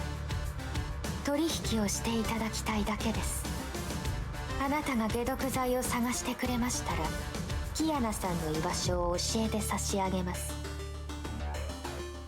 To prove her words, Rita used a projector on her battlesuit to play a video of her fighting alongside Kiana. ここでは私たちは同じ戦線に立っています。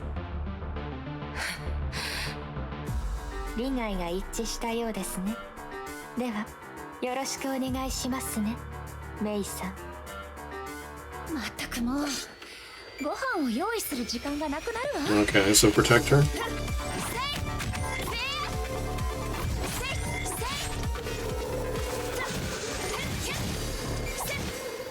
How does this battlesuit work?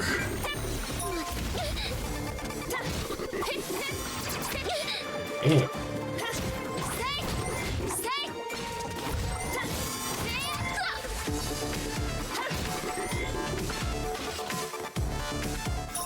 約束したことはもう果たしました。次はあなたが約束を果たす番です。この工業エリアの管理棟底部の奥にヨルムンガンドの実験室があります。そこでは崩壊関連の実験がいろいろと行われていました。キアナさんが監禁されている場所はおそらくそこだと思います。地図と行動ルートをお渡しします。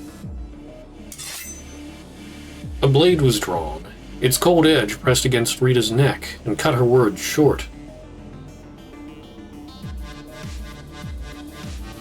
これはどういう意味です？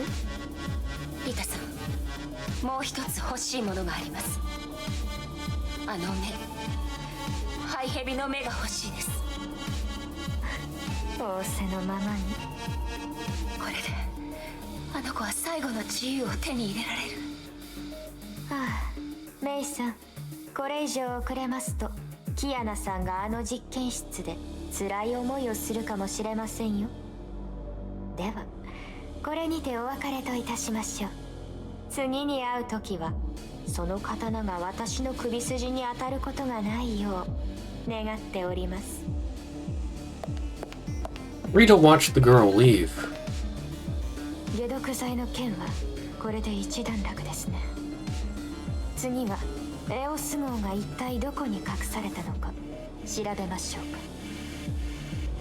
か。艦長、起きて元気出してください。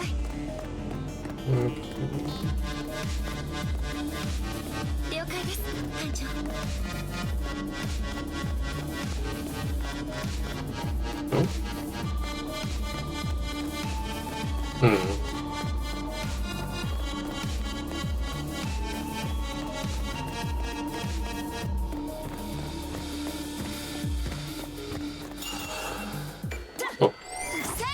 Okay.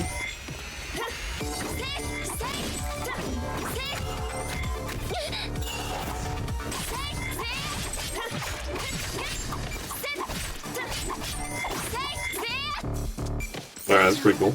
次の目標は何ですか？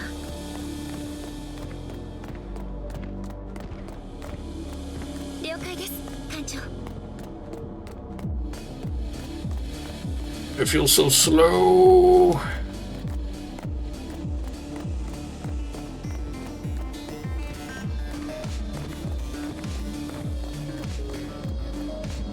Wait, can't get out here?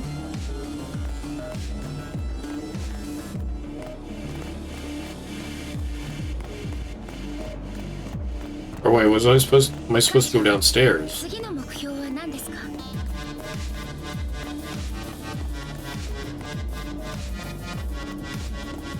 Let's make things harder on myself. Can I hide behind this? Nice. 疲れちゃった。温泉に入りたいわ。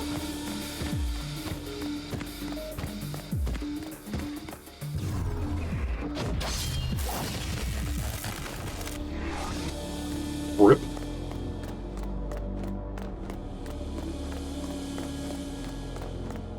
Oh yeah, there is an arrow.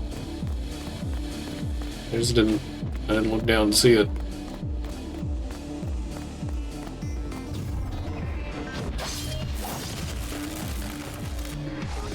That man is dead.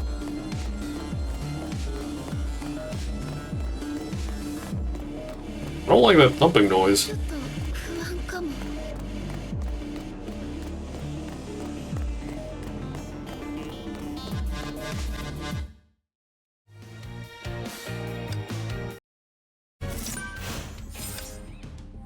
Thumping noise. Shake. Not noise. Oh. Kiana. 準備できたよ。 Underground Lab, Biomedical Park. For countless nights, she dreamed of drowning in a bottomless abyss. It was pitch black. An icy coldness engulfed her. She tried swimming toward the surface to catch a breath. But it was just too dark, and the surface was just too far. Giving up appeared so much easier. She was tired. She was tempted to ignore the sufferings of the world and give in to sleep. But a voice weakly called her name. Fine cracks appeared in massive slabs of ice. Her name felt so alien to her, felt as though it was never hers. Yet every syllable of that name tugged at her heart. キアナ、キアナカスラナ、目を覚ませ。 She remembered the name. She always longed to have that name. She slowly regained consciousness. She remembered things, the experiments and the interrogation. Her mission was not yet complete. She would not let herself continue sleeping.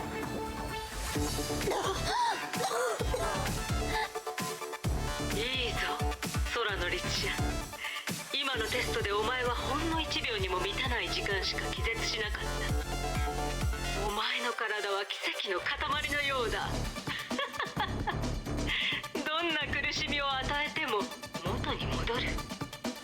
まだ話せるか？あんたたちの実験、研究室での実験はどれくらいの人が生き残れるの？数が気になるのか？空の立者にとって死亡者の数など晩餐の後の食卓にあるパンくずのように意味がないと思っていた。答えが分かったら教えよう。その時まだ私の声が届けばの話だが。次の項目、立者コアと身体組織の接続反応。 The girl could bear it no longer. She began to scream in pain. Jackal observed her through a comm screen and gave off a sadistic laugh of enjoyment. あんたの細胞組織の崩壊エネルギー体制に驚いたよ。崩壊エネルギー領域を注入したら精魂が輝き始めた。ああ、なんて美しい刻印だ。孫子が約束してくれた未来に自信が湧いてきたぞ。成婚といえば、あんたたちが天命のワクチンを盗んでバルキリーの敵になっていろいろしたのに、ゾンビの他にこの年で成功を持つ人間を一人も見なかった。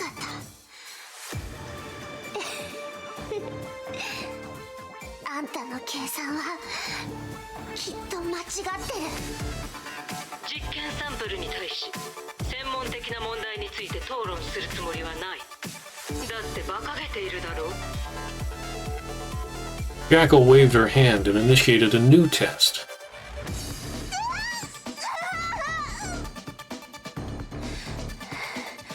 数式の小数点を間違えてるかもしれない。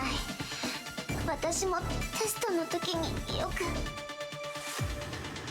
Jackal waved her hand again and added another torturous routine.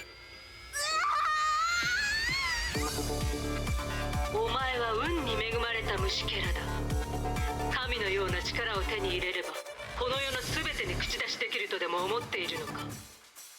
これは人類の運命を変えられる素晴らしい知識だ。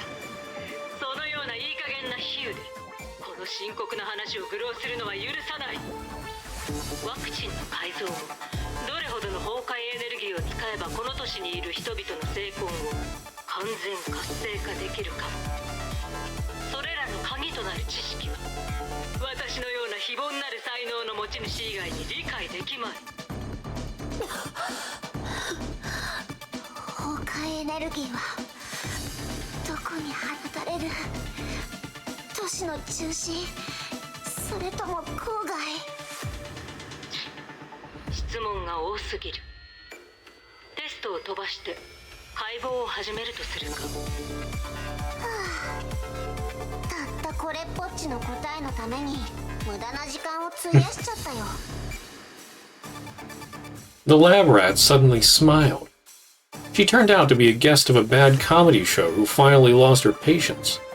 いいや、どうせこれ以上情報は得られないだろうし。Jackal's helpless specimen no longer squirmed and trembled in pain. Instead, she grinned like a predator. ありえない。どういうことだ。だって叫び声と嘘泣きは女の子の必須スキルでしょ。あんたのテストも言うほど痛くなかったし。 She raised her fist and swung a punch, then another. The hardened, reinforced glass shattered like thin ice before her wrath. 覚えておいて。今日私が壊すのはこのガラスだけじゃない。あんたたちの成婚計画もだ。あんたは。 The girl threw a few more punches, destroying the comm screen before Jackal could describe her threat. まずは自分の犬頭に気をつけなさい。 Kiana ripped bundles of IV tubes off her body, stepped out of the testing tank, and took in a deep breath. Alarms went off around her. A holding cell slowly opened to release a monster encased in a sickening purple carapace. The girl smiled and prepared herself for combat. 今夜何を取れるか。キアナ、その体本当に大丈夫なの？こんなこと言うのもなんだか変だけど、あいつが与えた苦しみ。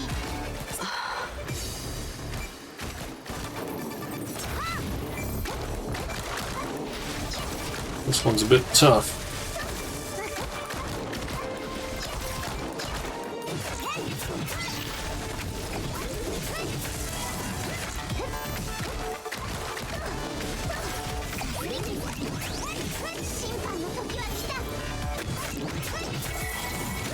Never mind, he's not that tough.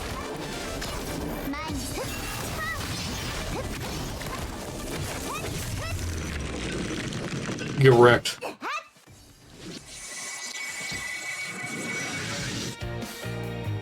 Ruse.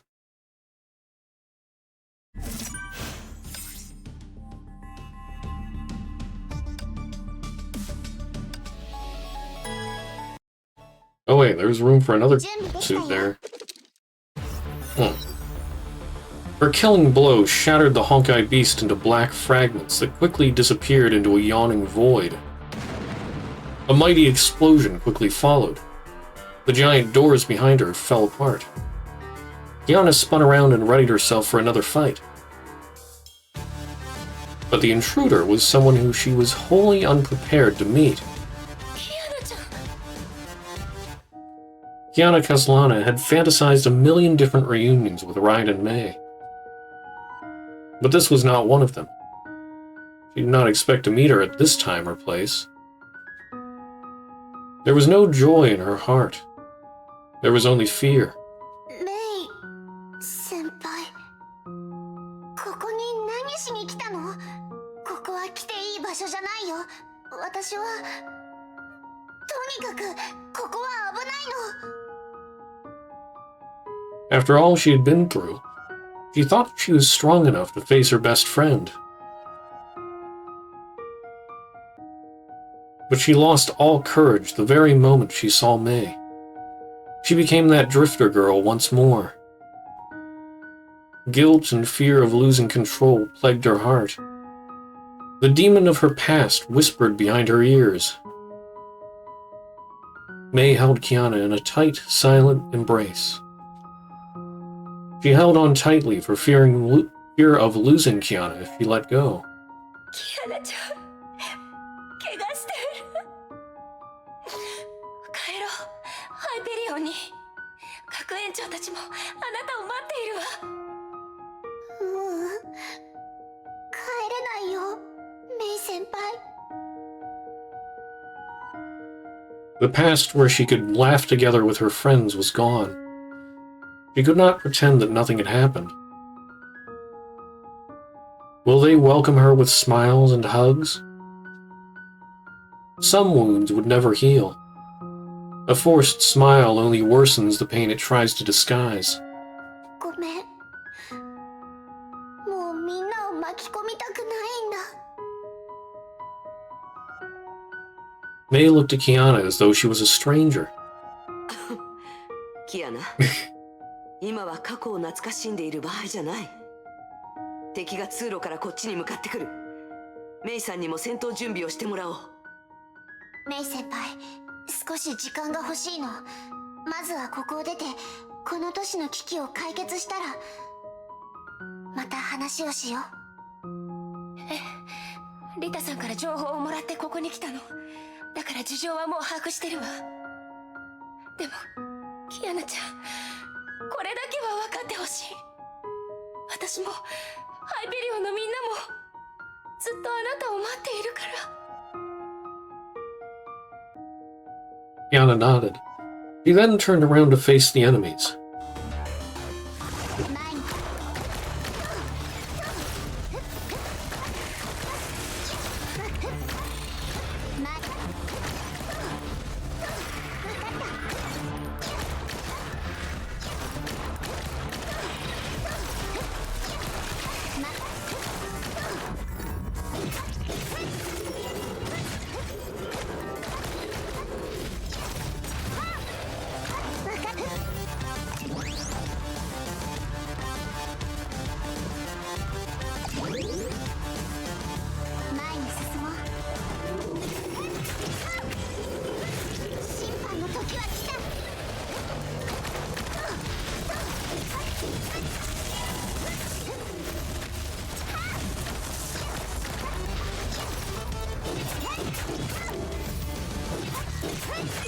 Oops. Uh-oh. Ew. Okay.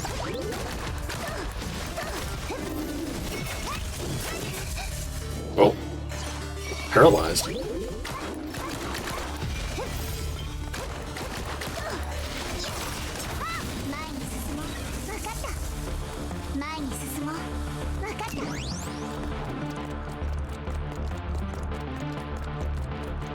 Why is everything so trippy?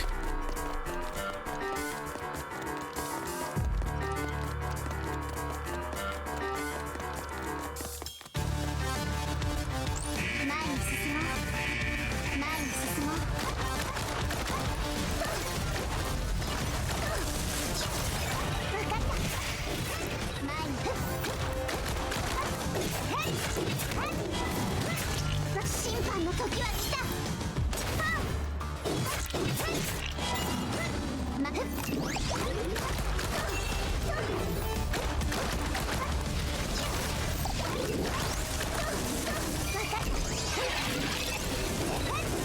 前に進もう。 Okay.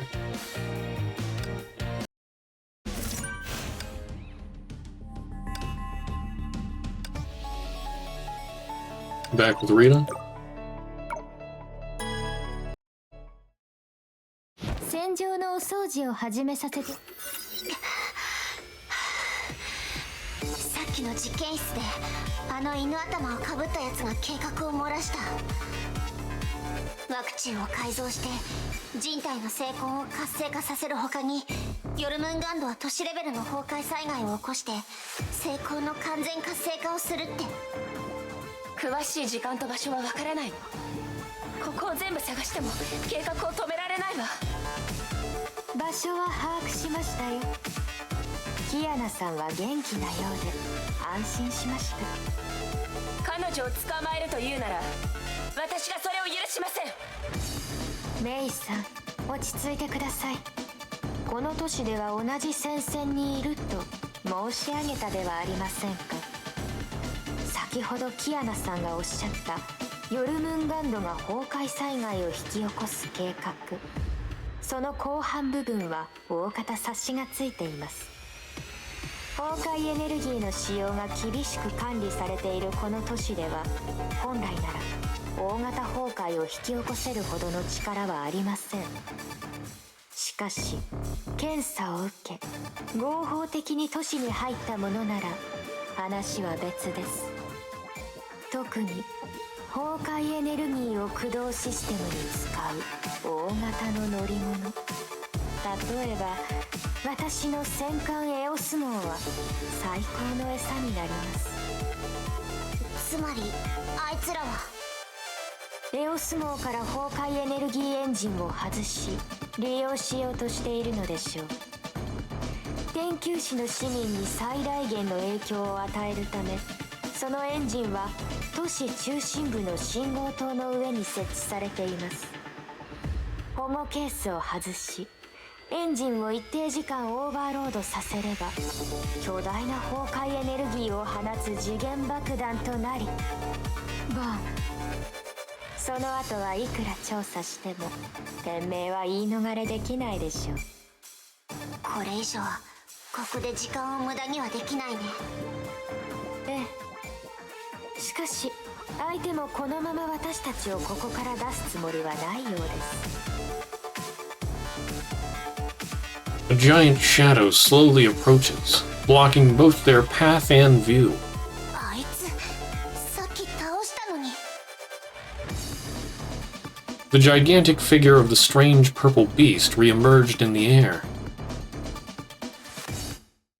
It shook its translucent shell, raising its claws, ready to attack. キアナさん、あなたが私に言ったことを覚えていますか？災害を止めることは逃げることよりも重要なことだと。私がお相手します。爆弾の解除はよろしくお願いします。わかった。あの時助けに来てくれてありがとうございます。これで借りを返します。疲れを取るのは休息が一番ですね。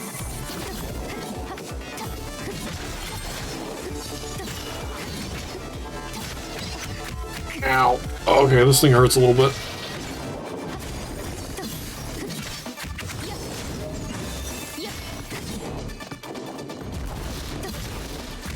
Ooh.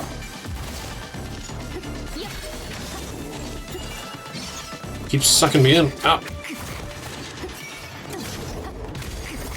What do you mean? I was out of the circle.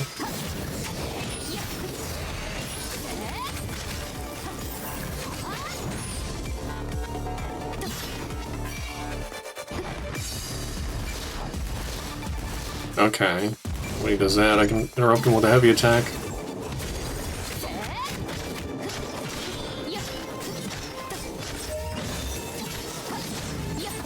I need to wail on him. Come on.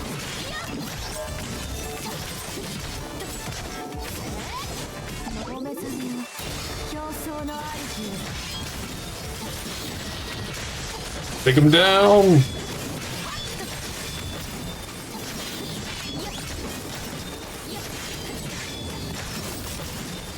Nice.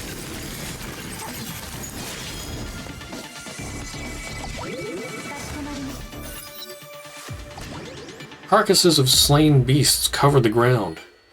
Rita panted. Her body had not fully recovered from the serum. Her communicator buzzed. A familiar voice spoke.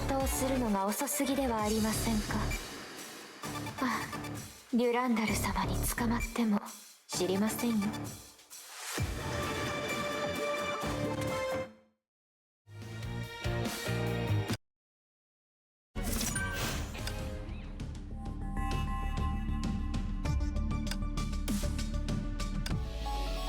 Yonder man.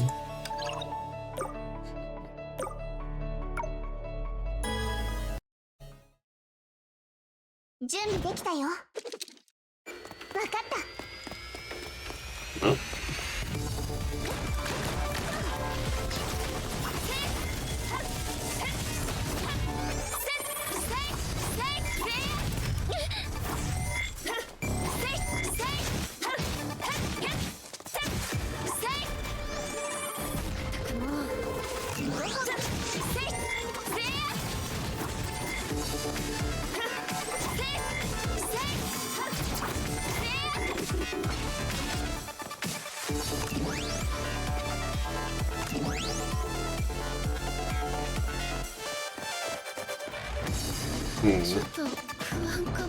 Running out of time.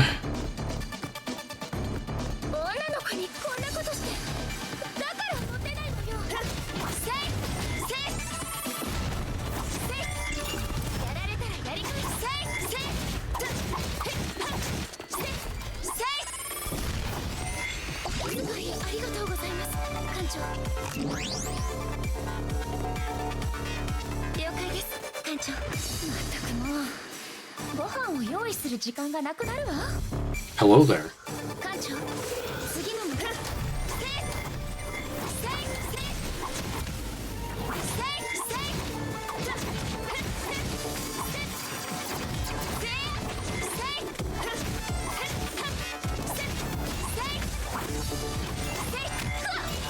Ooh, oh, it keeps stomping.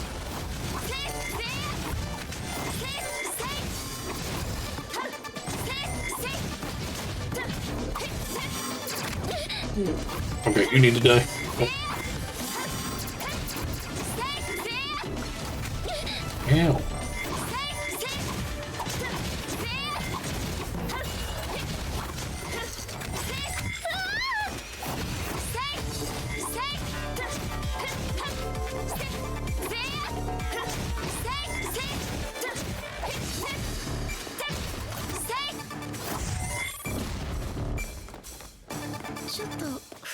Less than a minute remains.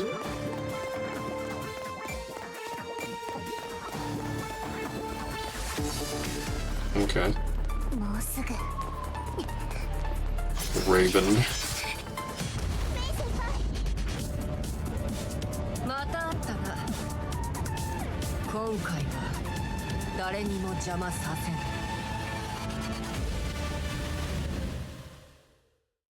This is what I was thinking of earlier.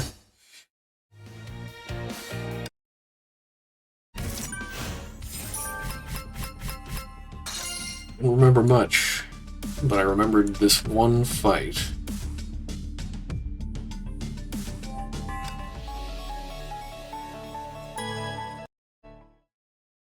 準備できたよ。メイ先輩。大丈夫。キアナちゃん、私に構わないで。集中して。 The girl gently lowered her injured friend and stood up. The gray cape flapped in the wind. She was a raptor with both eyes on her prey. どいて。今ならまだ間に合う。あんたたちの計画は人助けなんかじゃない。虐殺だ。虐殺？第二次崩壊を引き起こし、人類史上最大の人殺しが、お前のような化け物に、私たちをとやかく言う資格がどこにある？お前のせいで死んでいった人の声を聞いたことがあるか？崩壊エネルギーに感染して死んでいく者、主人の死に悲しむ女たち、親や兄弟の元から引き離され傭兵にされた子供たち、彼らの叫びも彼らの泣き声もお前に聞こえるわけがない。 The once expressionless face betrayed a hint of sorrow. 実験が成功すれば人類はもう二度とお前がもたらす全ての苦しみに耐える必要がなくなる。もう一度言う。どいて。ロック&ローデッ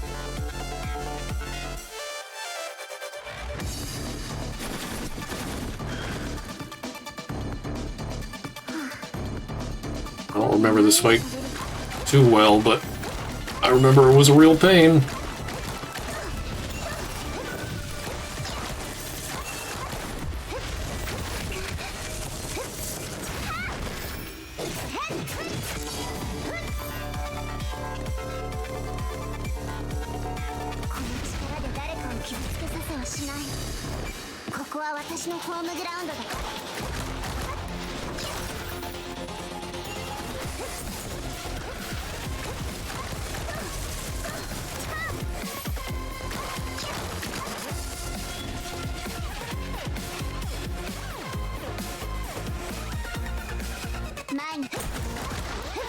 Whoa! Okay. This is fine. Ow, ow, ow.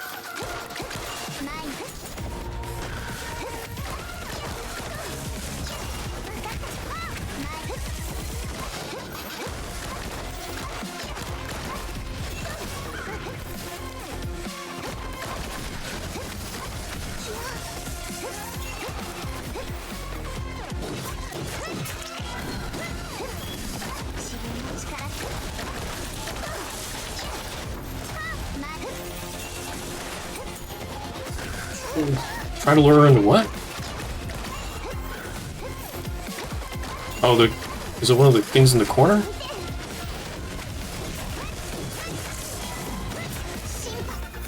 Never mind. Did I get her? I feel like that's not the end. The fighters clashed in midair and landed without a sound. Victory had been decided. Blood stained Raven's cape. She staggered as she tried to cover her wounds. She could not accept this defeat. 殺すがいい、空の律者。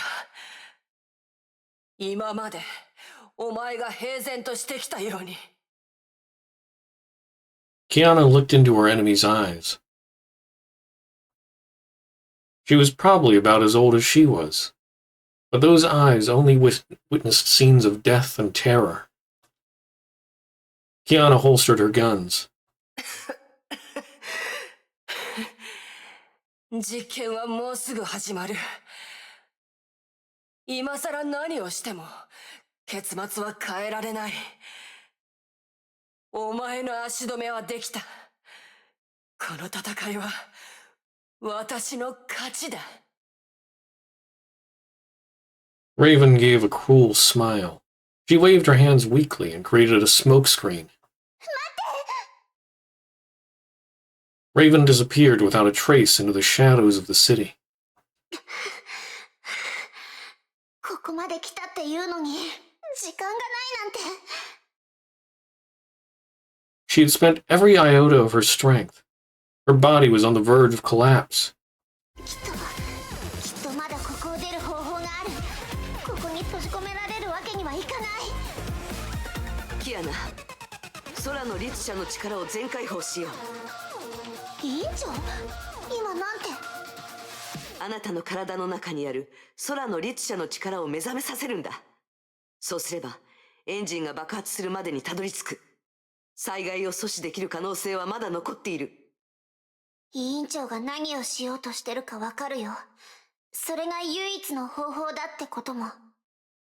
でも委員長はもう力がだいぶ弱まってるから。彼女の人格は私が全力で抑える。だからキアナは心置きなく律者コアを力を使うんだ。